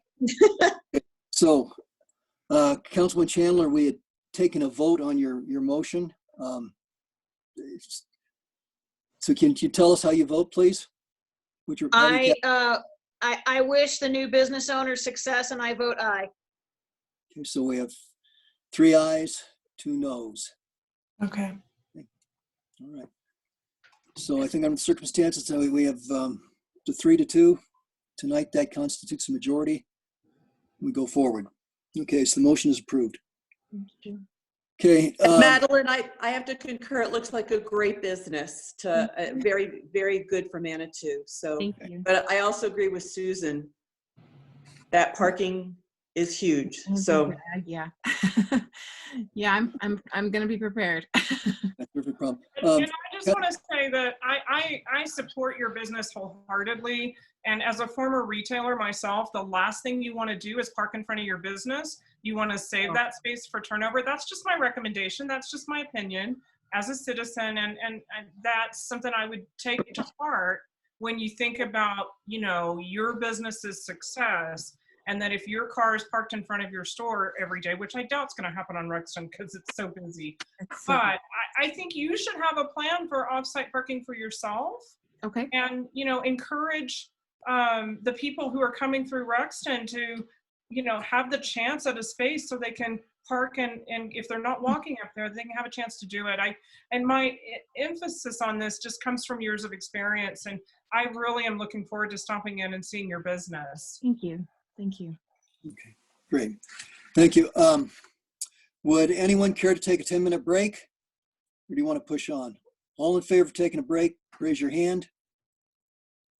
Looks like we'll push on. Well, thank you, Madeline. Thank you. Madeline. Okay, new business. Next item is proclamation number 0420, Child Abuse Prevention Month, requested by Rebecca Klunt, Executive Assistant with the El Paso County Department of Human Services. City Clerk, do we have any comments on this? No comments? Okay, we can entertain a motion. does this require a motion? Actually, I'm sorry, it doesn't. I could just say something very quickly. Typically, El Paso County does come and present this and have a formal presentation. So I would just like to express, I don't know that we need to read it through, but it's a very important issue. And the proclamation states it very well. Okay, thanks. Councilman Chandler? Two things. One, especially in the era of COVID-19, where we are seeing an exponential increase in child abuse and domestic abuse, this is really pertinent. I do have one question though. As a new city council person, I see in the under the background statement that it says continued collaboration efforts towards preventing child abuse and neglect and raising the level of awareness. So I'm just wondering what have we done in the past to support this, and including education and collaboration, and has it been enough? I don't know what we've done before, and if anyone can address that, that would be great. Mayor Pro Tem has her hand up. Just very, very quickly and simply, I don't think there's ever enough, obviously, because it still exists out there. But I think one of the major things that we've done over the past couple of years is to have our joint sessions with the school board. Mm-hmm. And I think we can build on that a lot, but that is something that we have tried to do. Okay, thanks. Thank you. Councilwoman Wilbrook? Well, when it's budgetarily possible, we've also contributed funds to Partners with Healthy Choices, which I think is a direct commitment to that. I just don't know what the status of that is right now, but maybe Denise could speak to that briefly. Okay, Denise? Yeah, we just, we're giving them their check this week. So we just got it cut. So we do it every year. So yes, okay. We're part of that. Great. Thank you. Thank you. Any further discussion? In that case, I will proclaim April as Child Abuse Prevention Month. Thank you. Next item, Pikes Peak Regional Building Department, the Advisory Board vacancy. This is a vacancy that was created with the resignation of Bob Todd. I believe we have a representative from the Building Department, Roger Lovell, in the audience. Is that so, City Clerk? If you can give me just a second, I'll bring him over. Okay, sure. Thank you.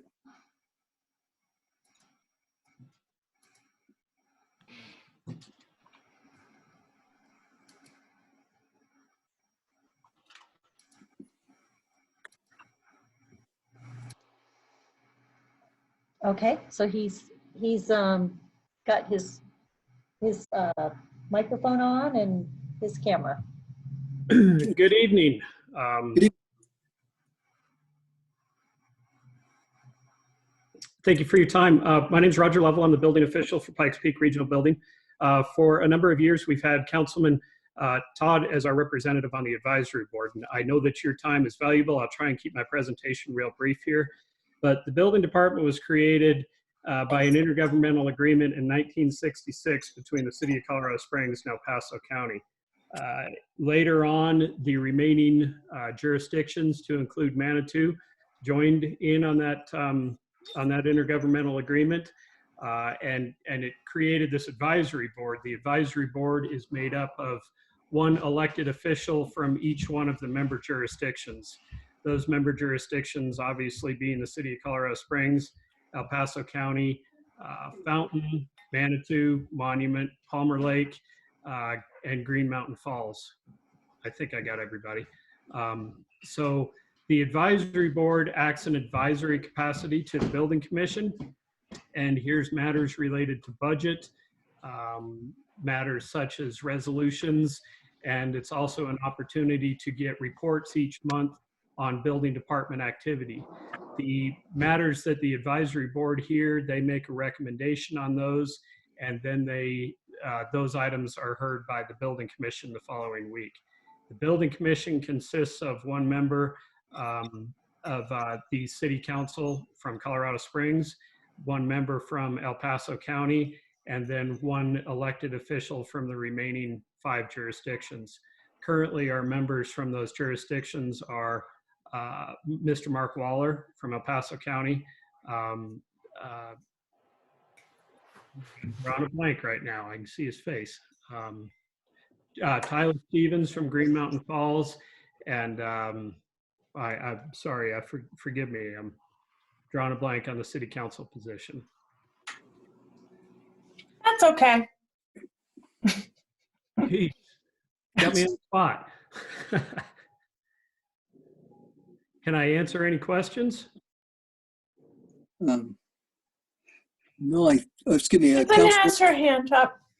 Councilwoman Wilbur has her hand up. When are the meetings? Can you specify that for us? Thank you. Great question. The meetings we meet once a month on the 3rd Wednesday of the month at 12:30. They're generally short meetings, usually about an hour. Thank you. Tom Strand, I apologize. Councilman Tom Strand is the representative from the city of Colorado Springs. Councilman Chandler? Mr. Lovell, do you meet at regional for your meetings? Well, typically, yes. Now would be the exception, but yes, we meet at the regional building department. Thank you. Okay. So, we need to appoint someone tonight to do this. Mayor Pro Tem Fortune? I would like to nominate John Graham to be our advisory board representative on regional building. Second. I'd be willing to do it. Who's the second there? And I'd be willing to do that. But if anybody else really wants to do this, I won't stand in your way, but I'd be happy to do it. Okay, so we have a motion and a second. Show of hands in favor. Ganged up on you. Wait, how did you vote, John? I raised my hand. Oh, okay. I didn't know if you were going to vote no. I would have lost anyway, so it's not. I know, but I just wanted to know how you were going to vote. Okay, all right. Well, no, I'll step up and volunteer. Great. Roger, thank you very much. Any further comments, Roger? I'd just like to thank you, Mr. Mayor. I think that this will be a great opportunity for the building department and also further strengthen the relationship between Manitou and Pikes Peak Region. Great, thank you. Well, we'll look forward to it. Thank you very much for your time. Thank you. Next item of business, consideration of Planning Commission recommendation in first reading of ordinance number 0620, vacating a portion of Tulsa Road. Christine, I believe we're going to. So do we have Christine in the audience? She's still there? Let me bring her back over. Okay, right. I think she could walk us through this. Okay. All right. I'm back. Thank you. So, Okay, so this next item, again, I'll be standing in the place of Michelle, planning staff. My name is Christine Lowenberg, planning director. This particular item is the first reading. The property owner at 3 Tulsa Road has requested a vacation of a portion of an undeveloped city right-of-way in which his private property improvements encroach. The adjacent residential property has a number of retaining walls and planters that were previously constructed in the city's right-of-way. Replacement and extension of these walls brought the encroachment to the attention of the Planning and Public Services departments. The previous Public Services Director recommended vacation of the right-of-way affected by these encroachments. The Planning Commission recommended the vacation request as it's noted at the September 2019 meeting. The applicant required some time to afford to have a surveyor draft the legal description exhibits for the vacation and the associated easement for drainage utilities and deed for a small area of road that encroaches onto the private property. You will find the ALTA survey and legal exhibits in your packet. Upon vacation, the area that is currently right-of-way will become private property and subject to property taxes. There is a small area, oh, I already said, no, that's duplicated. Then the drainage easement area will remain private property. Staff, being Michelle, has spent significant time working with the property owner on the current proposal. She estimates she has spent at least 30 hours with planning, code enforcement staff, public services personnel, and I have spent some time with the city engineer looking at this.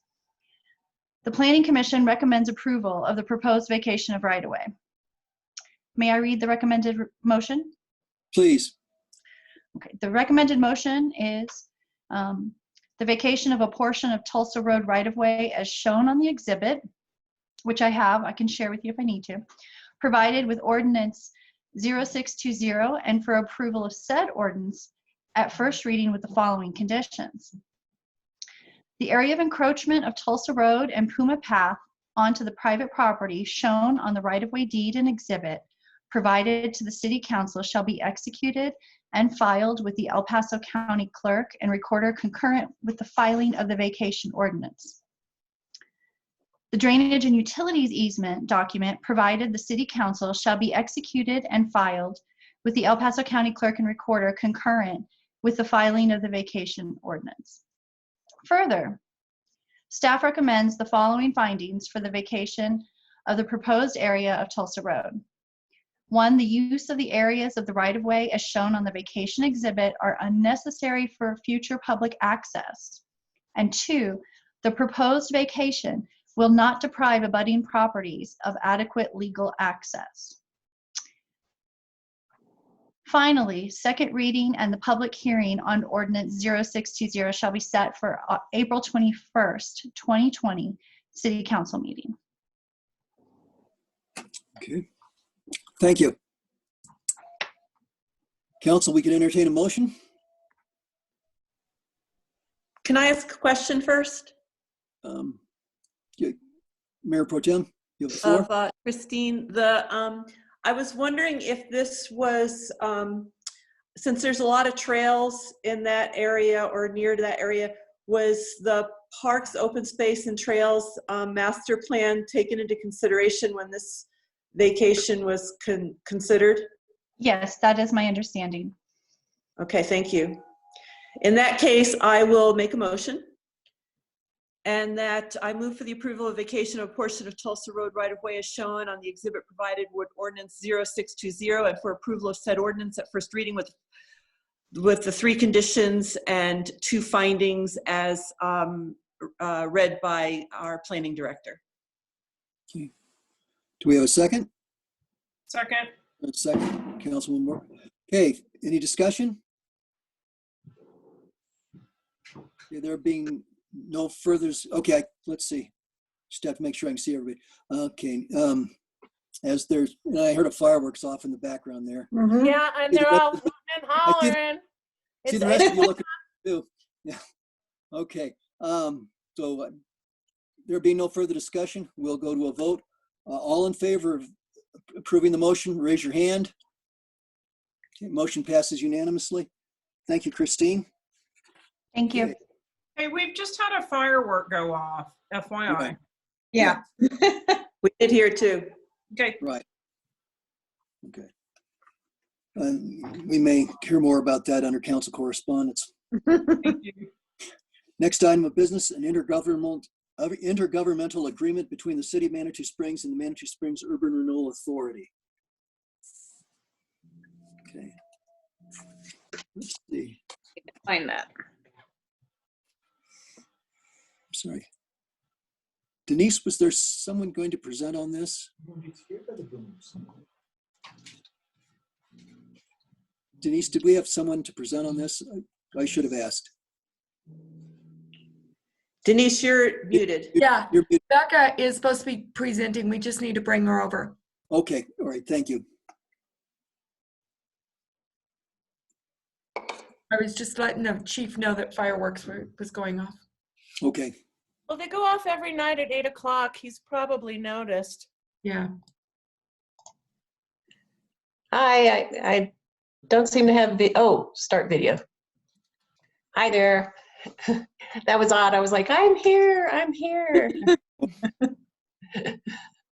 All right. Okay, so Rebecca Davis, Finance Director for the city. So at last week's work session, City Council indicated consent to the city retaining the ERA sales tax funding due to the COVID-19 negative impact on the city's 2020 revenues. Before you is the agreement between the city and the ERA for your approval. It is for the time period between December 2019 to December 2020, but will be revisited at the year end. And that's my presentation. Can I answer any questions?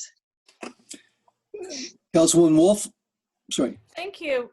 Hi, Becca. So when we talked about this last time, maybe it went over my head. I thought the way it ended was that Roy or Denise or someone was going to chat with someone from the URA and get back to us. And so then when I read your report that we supposedly all voted that, yes, we were happy to spend $1,400,000 of URA money just to keep things afloat, I was distraught because I didn't realize I voted for that. So I thought that after that discussion that someone from the city was going to have with someone from the URA, that we were going to get a report back on how does this impact the URA? Does this mean that we're not going to get the bridge built within the next year that they were going to do, or what impact will this have? And so do you have any of that information? Sure, yes, I do. Yes, they're going to go ahead and build the bridge. They've got a hefty fund balance, so they're going to be able to take care of all their projects they've had plans for this year with their fund balance. So they won't be cutting back on anything. In other words, we're allowed to take this $1.5 million, use it for ourselves, and it won't have any impact at all on what happens in terms of beautification to Manitou. They're just gonna come up with an extra $1 million for us and do everything that we were expecting. Right. The last I remember, they have about a $3 million fund balance. Their fund balance is, even if it's $20 million, what were they going to spend that $1,400,000 on that we can't have now?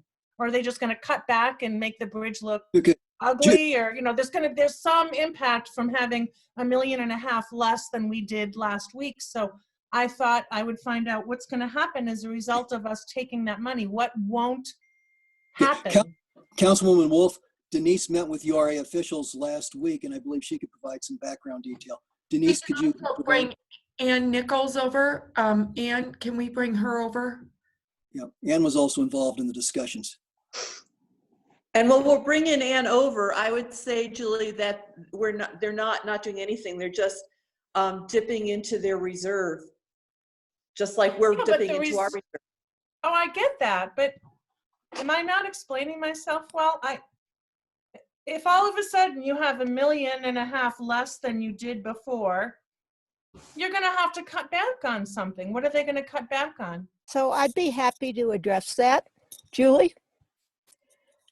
We have, as Becca Rebecca said, we have about $3.3 million in the bank at the moment. We expect the bridge to cost 1.8 million, maybe a little more.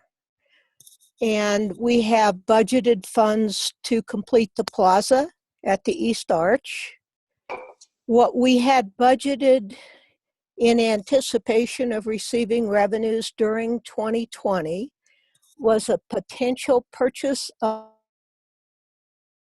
a property that we have not identified for $700,000 and a $750,000 street improvement at the interchange with Highway 24 that we are still in discussions with CDOT on, and there is no prospect that that would occur in 2020.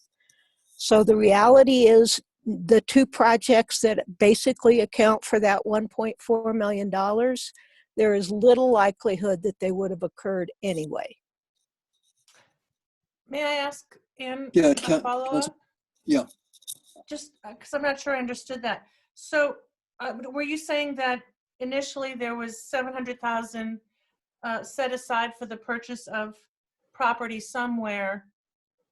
I had heard it was for parking. So does that mean we don't have that money to purchase a parking lot? We have not identified a property that's for sale at the moment. And even if we were to identify a property for sale, we expect that that would take probably through most of the year to negotiate. So Why does it have to be for sale? Why does it doesn't have to be for sale, does it? If we, well, I think it does. Yeah. Yeah. Really? Yes, Isn't there really. a thing called a taking where you? We can't do that. Council could do that. We cannot.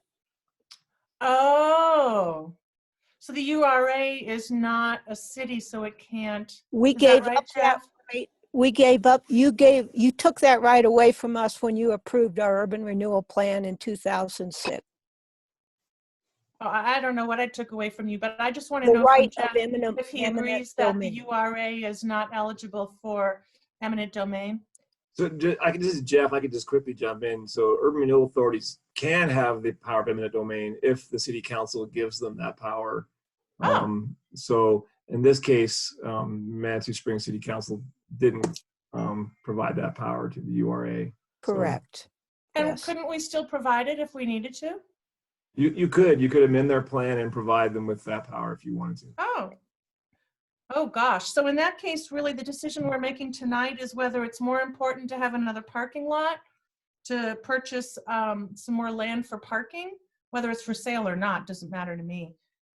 Or do we want to use that money just to keep all the staff employed? Are those the two choices I think that we're faced with tonight? Do I get that right? Well, I think that's oversimplifying it a bit. I think what came out of the meeting between Denise and Ann, and I think several other people were involved last week, was to allow the city to make use of the URA surplus while still leaving the URA sufficient money to do the projects that they have on their worksheet. Basically, the Becker's Lane Bridge, and to do some beautification, your landscape and planning and so forth.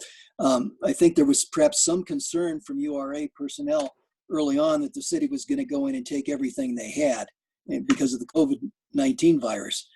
What they managed to do, in a sense, was to negotiate a compromise whereby the city has a cushion against the shortfall that we expect because of the virus, and yet allow the URA to push forward with their immediate projects.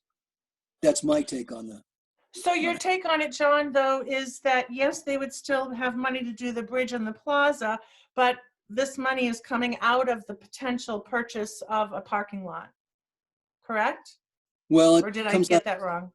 Well, no, it comes out of their piggy bank. They had discussed, buying or leasing. I think more recently was leasing a parking lot, but in light of the way things are going, that seems to me to be less likely. And Ann Nichols could probably speak in more detail to that. They had money, money for various purposes, but they, to my knowledge, they haven't found a piece of property for sale. Ann, could you speak to that? Yeah, we have not found a piece of property for sale.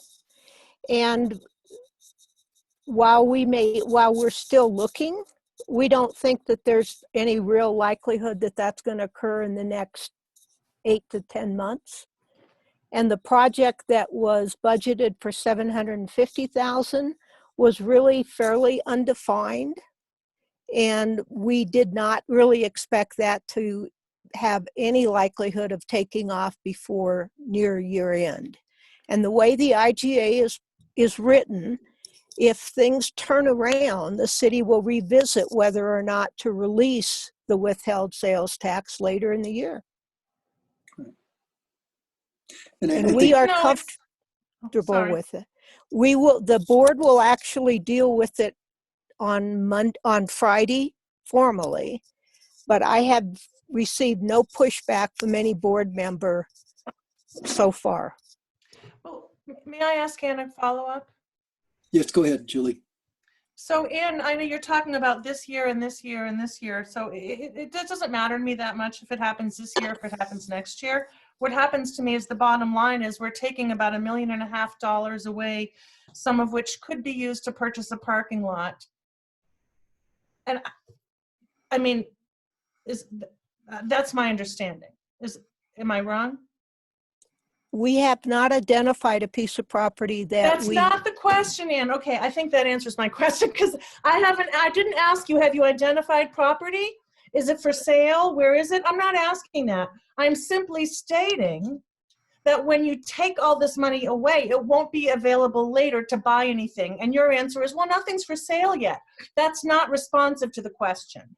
We have 3.3 million. Must be right because you're not telling me no. So that means yes. I'll clarify, Julie. We have $3.3 million at the moment. We expect to spend about 1.8 on the bridge and probably 100,000, maybe 150,000 on the plaza.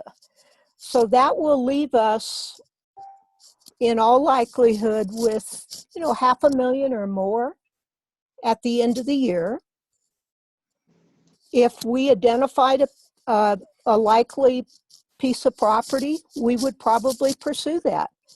Given that this IGA takes us through, at the very longest, December of 2020, and we would start getting money back in January of 2021.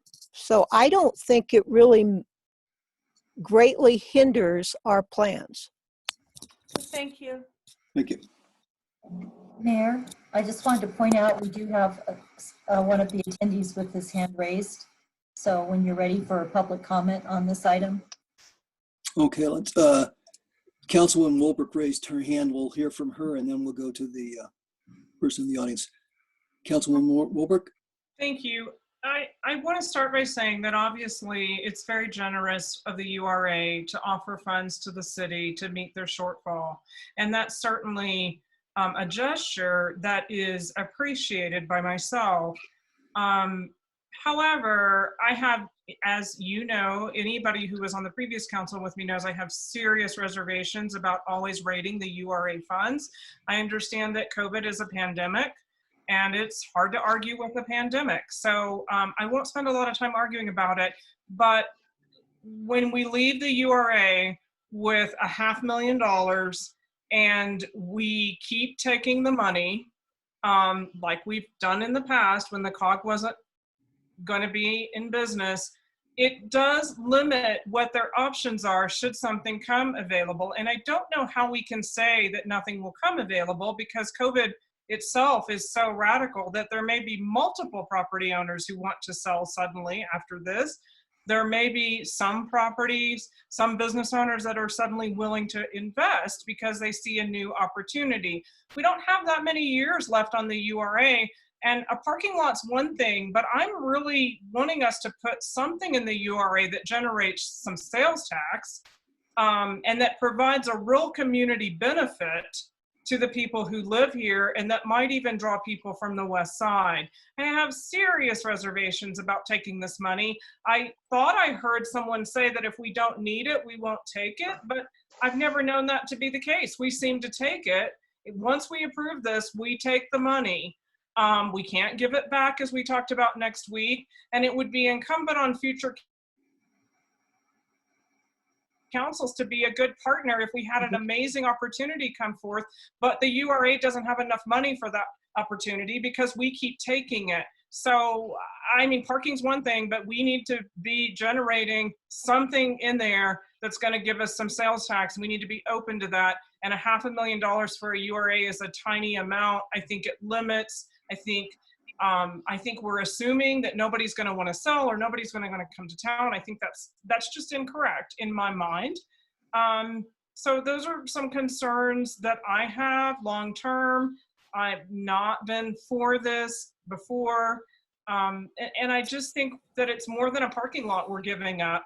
And it's not that I don't appreciate the beautification, which was way necessary. I think it was needed, and it's going to hopefully draw some partners to that side of town to make some things happen there. My concern is we don't have enough money to maybe seize some really good opportunities that come through.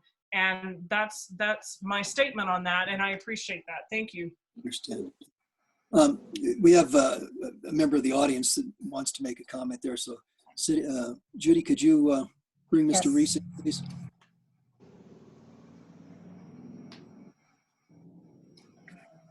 Okay. Mr. Reese, if you give us your name and address, please. Hey, Jim Reese, and I'm the Executive Director of the Urban Renewal Authority. I just wanted to echo, first off, can everyone hear me? Yes. Yes. Okay. All right. I just wanted to echo Ann's comments about our budget. We're not in dire straits, and we will get through this year fine. Will we need to look at some of the priorities that we put in place for this year? Yes. And we'll have to see how that works as far as covering into 2021. But speaking directly to Councilman Ulbricht's comments, I echo those. Obviously, I have the same concerns. But that said, I want to reassure you that if we are able to find a project where we can do a redevelopment project at that time, that project itself would probably generate sales tax and property tax revenue beyond what we're seeing today. And so we will have to come back to council, of course, and enter into some kind of an agreement at that point for that specific amount of sales tax revenue that could possibly be used to augment that project. So I don't think we're in danger of losing anything at this point, but I just wanted to kind of clarify that when we do in fact find a project that might happen, and I'm actively working on it all the time, then we will approach council with an agreement that probably will tell us how the sales tax increment from that particular project will be generated. Good. Right. Thank you. Councilwoman Wolf? Thank you. And this is just for my own education. But Susan mentioned that it's important to look at generating sales tax from whatever we invest in. And parking lots can generate a lot of money too. And so it's not necessarily a losing proposition to charge for parking. I mean, the incline makes about $1.5 million a year on that parking lot at the top of, by their place. So I'm not saying we would get $1.5 million a year from a lot right downtown, but there is money that could be earned enough to replace whatever sales tax might otherwise be earned if we were looking at a paid parking spot. So I just wanted to mention that that's another source of revenue. Okay. Councilwoman Chandler? So I all of the things that Councilor Wolbrecht said, I do have concerns with. However, these are some pretty dire times, and I'm grateful that we actually have this this money to use if we need it. We're pretty lucky here. Segueing into what Councilor Wolf said, though, I think we need to, and this is an aside to this conversation, start having the difficult conversation of looking for parking in the URA, and also we need to talk about monetizing the incline because we're going to have other sources of revenue as we dig our way out of this this pandemic. And I would add, there is some thought to monetizing the incline. I believe that's being investigated by city staff on both the city of Manitou Springs and the city of Colorado Springs. I think it's probably premature to go into detail on that. I do know that there was an effort to identify some parking in the URA area.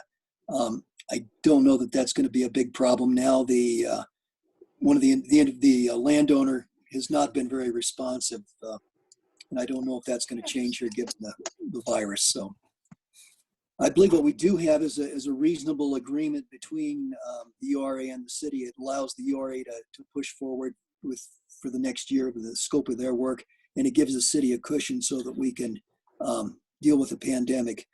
You know, we'd all like to obviously see business come back booming and have a great summer and not have to do this to give the money back to the URA. We could give the money back to the URA, but I'm afraid that's a wish more than reality at the present. Let's see. Do we have Mayor Pro Tem Fortune? Are you ready for a motion? I think we're ready to entertain a motion, yes. Given that I think that the IGA is quite flexible, I would like to move that we adopt the IGA as written. I will second that. We have a motion and a second. Discussion? Okay. There being no discussion, I guess we'll go to a vote. All in favor of the motion, raise your hand. 3 in favor. All opposed, raise your hand to say nay. 2. Motion passes 3-2. Okay. Thank you. Thank you, Mr. Reese. Next item of business is to receive or act on council correspondence. Anyone who'd like to start off? Councilwoman Wolf, I think, had her hand up first. Councilwoman Wolf? Oh, thank you. Well, I'm very concerned about the situation with people continuing to go up to the incline, and I understand the numbers are that we have about 100 people a day still using the incline. I'm not sure if any of you have been following that online. And I didn't know if there's any suggestions that could be put forward on how we can keep those people off. I don't mean to suggest that our entire police force should spend 24 hours a day up there to turn people away. I don't know if the city has authority to fine people, and I wanted to ask Jeff Parker that question because I know that our ordinance didn't include any fine, but there might be some general ordinance in the city code that addresses this issue. I just didn't know if we could be a little more heavy-handed in trying to keep those people away. Yeah, that's a great question. In fact, I have discussed this a bit with city's management. Your code doesn't actually have any express provisions dealing with how you punish or how you fine or cite people for violating an emergency ordinance or emergency declaration. You know, I think there's a potential that you have inherent authority to do so under Colorado law and under your charter, but I actually have drafted some other provisions for other clients that specifically make a violation of an emergency declaration a violation of your city code. And then that would give your police officers something to cite to and the community court something to deal with. In fact, it's been on my list for Manitou Springs, and management actually agreed I should do that. I just haven't done it. So I'll put that to the top of my list. I could bring you an ordinance for your next meeting that would actually give you authority to do that. It would actually have a citation for your police force to deal with. If that's something city council would be interested in entertaining. I would be very interested. I don't know about the rest of council, but I thought if I have read that other cities have been fining people. I think when you know, folks know that there's absolutely no fine, and then we have, like, you know, the certain online websites encouraging people to keep going to the incline and the whatever that's called, that dinner. What's that dinner theater place at the top of the hill? I'm having a mental block. The Spring Chateau. Chateau. Yeah, and the Chateau is like still encouraging people and allowing people to park there and so forth. And I think they may have even dropped their price to try to get more incliners to park there while the incline is closed. So I don't know how the rest of council feels, but I would really like to have the police have an option of being able to find people, especially if it's their second warning. Okay. But even if it's the first warning, I'd be thrilled. I think we need to have some enforcement. Okay. All right. Thank you. Councilwoman Wolbert. I'm not necessarily opposed to giving the city the authority to fine for violations of the emergency order. But I did want to say that I was fortunate enough to hike the Bar Trail at lunch today. There was almost no one in the Orange Springs Chateau parking lot. And as I went up to where the bailout is, there was probably 2 or 3 people coming down on the Bar Trail. And if a lot of people had been violating the incline, there would have been a lot more people coming down. I also started at my house and went up the Intamin, and you have a really good view of the incline, and there was no one on it. And as I was coming down, you know, Hydro and the road, several people did ask me, is the incline open? And I said, no, but you can hike the Bar Trail. So, I mean, I know it's not a weekend, so it's just a little anecdotal, but I was actually kind of surprised that today I didn't notice anybody on it, or even experience coming, you know, up the Bar Trail, that people were coming down were definitely only Bar Trail hikers. So I felt a little optimistic that maybe the word was out, and no one argued with me when they asked me if it was open. They were happy to know that they had made the trip to Manitou and they could still hike the Bar Trail. But again, if it would help city administration to be able to write some warnings or tickets for not just this violation, but others, I'd like to kind of hear their perspective on how things have been going and whether or not they feel like this would be a helpful thing for Jeff to draft for them. Okay. And Susan, did you have anything else under council correspondence as well? Or? Fireworks is a huge issue. It's incredibly stressful for a lot of people. Because you know, they just don't know if it's gunshots, they don't know what it is. And I'm really concerned that we're gonna have a fire. And that's because I'm hearing that. That's my number one council correspondence this week that really bears mentioning in this format. Okay, great. Thank you. Okay, Councilwoman Chandler. 2 things. I'll try to be really brief. The first thing is I attended the PARAB video meeting yesterday and followed that up with meeting with Mary Ellen Montgomery, the chair of the tree planting group, and our former city gardener regarding the planting of 148 trees that we are slated to do on Saturday, April 25th.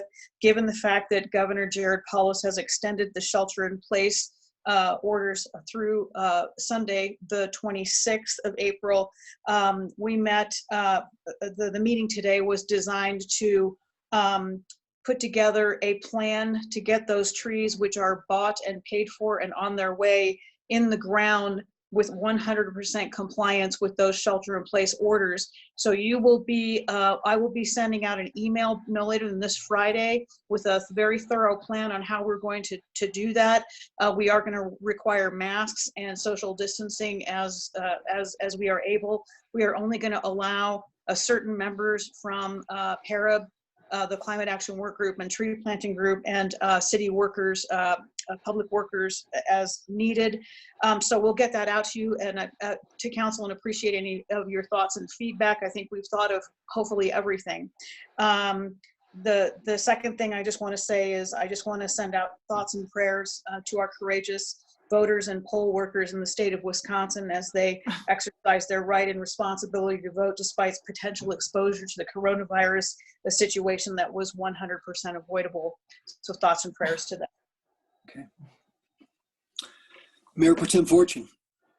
Yeah, I also would not necessarily be averse to having to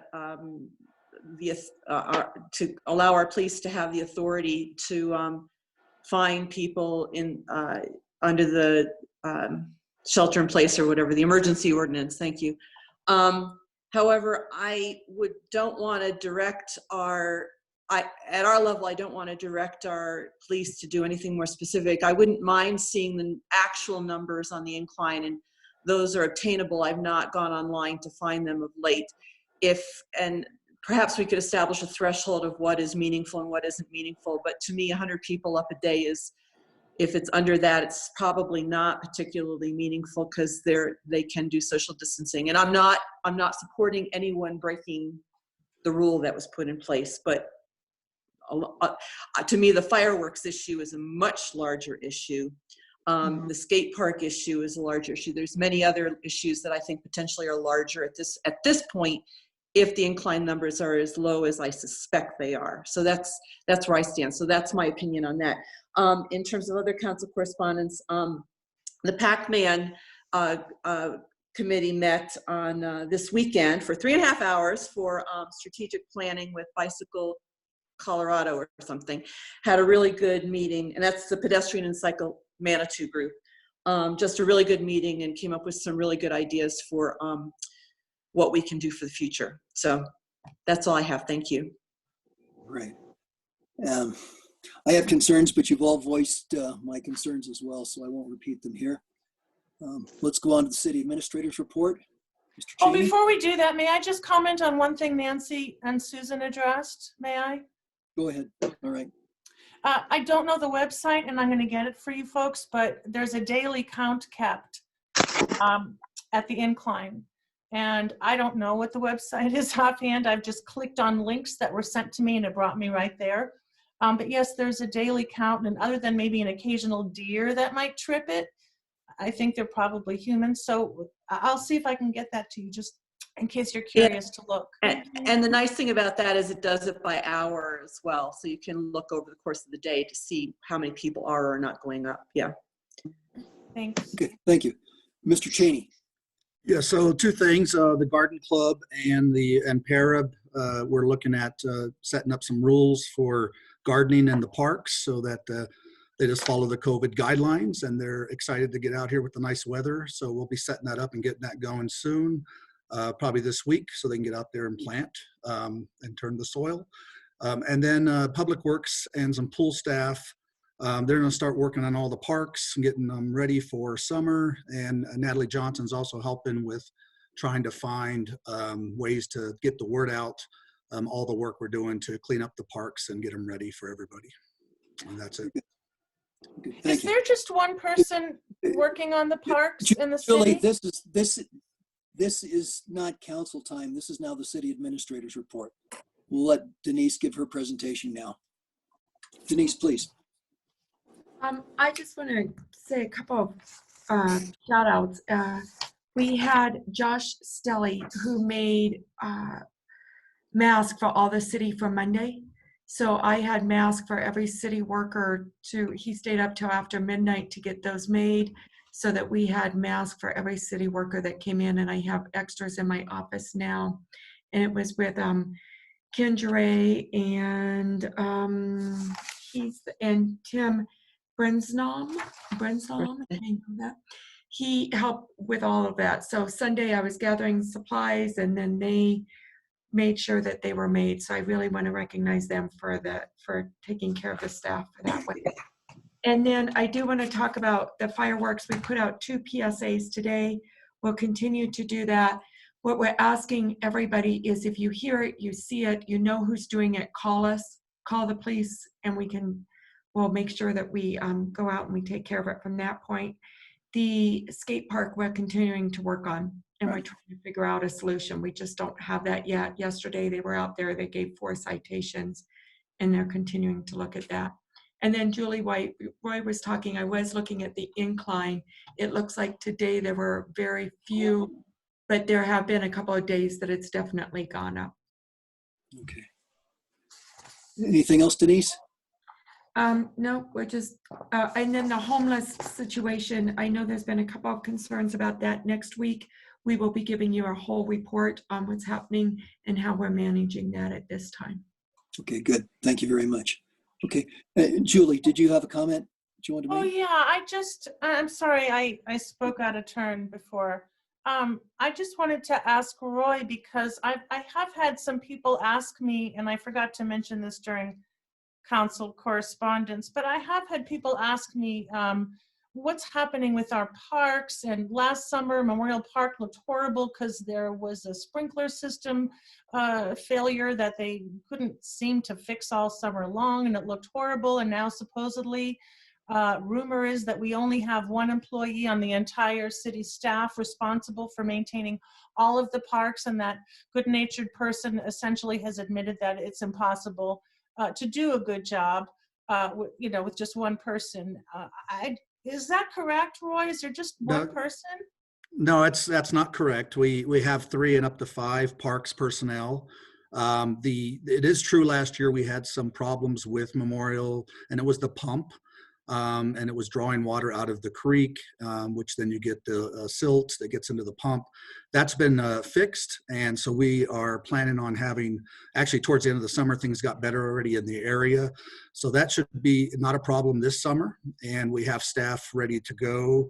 And currently we're actually going to use a couple pool staff to help out just to get ready for summer. But no, we should have staff to be able to get the parks up and running well. And are we still complying with some resolution or something that happened in the past that we're not going to use pesticides? Yes, ma'am. We use that procedure there that was brought up by Parab. And so organics is all we'll use, and we'll follow that procedure to make sure they're organic materials only to protect the environment. So we are all on top of that, and it'll be certified organic as well. So just so I can dispel those myths, then I can explain that we have 3 full-time staff people dedicated to the parks. Correct. Thank you. You're welcome. Good. I believe that concludes all the business we planned. This meeting's adjourned. Good night. Thank you all very much. Stay healthy. Stay healthy. Stay apart from each other. Exactly. Sleep well. Out Be for the walk, though. Bye.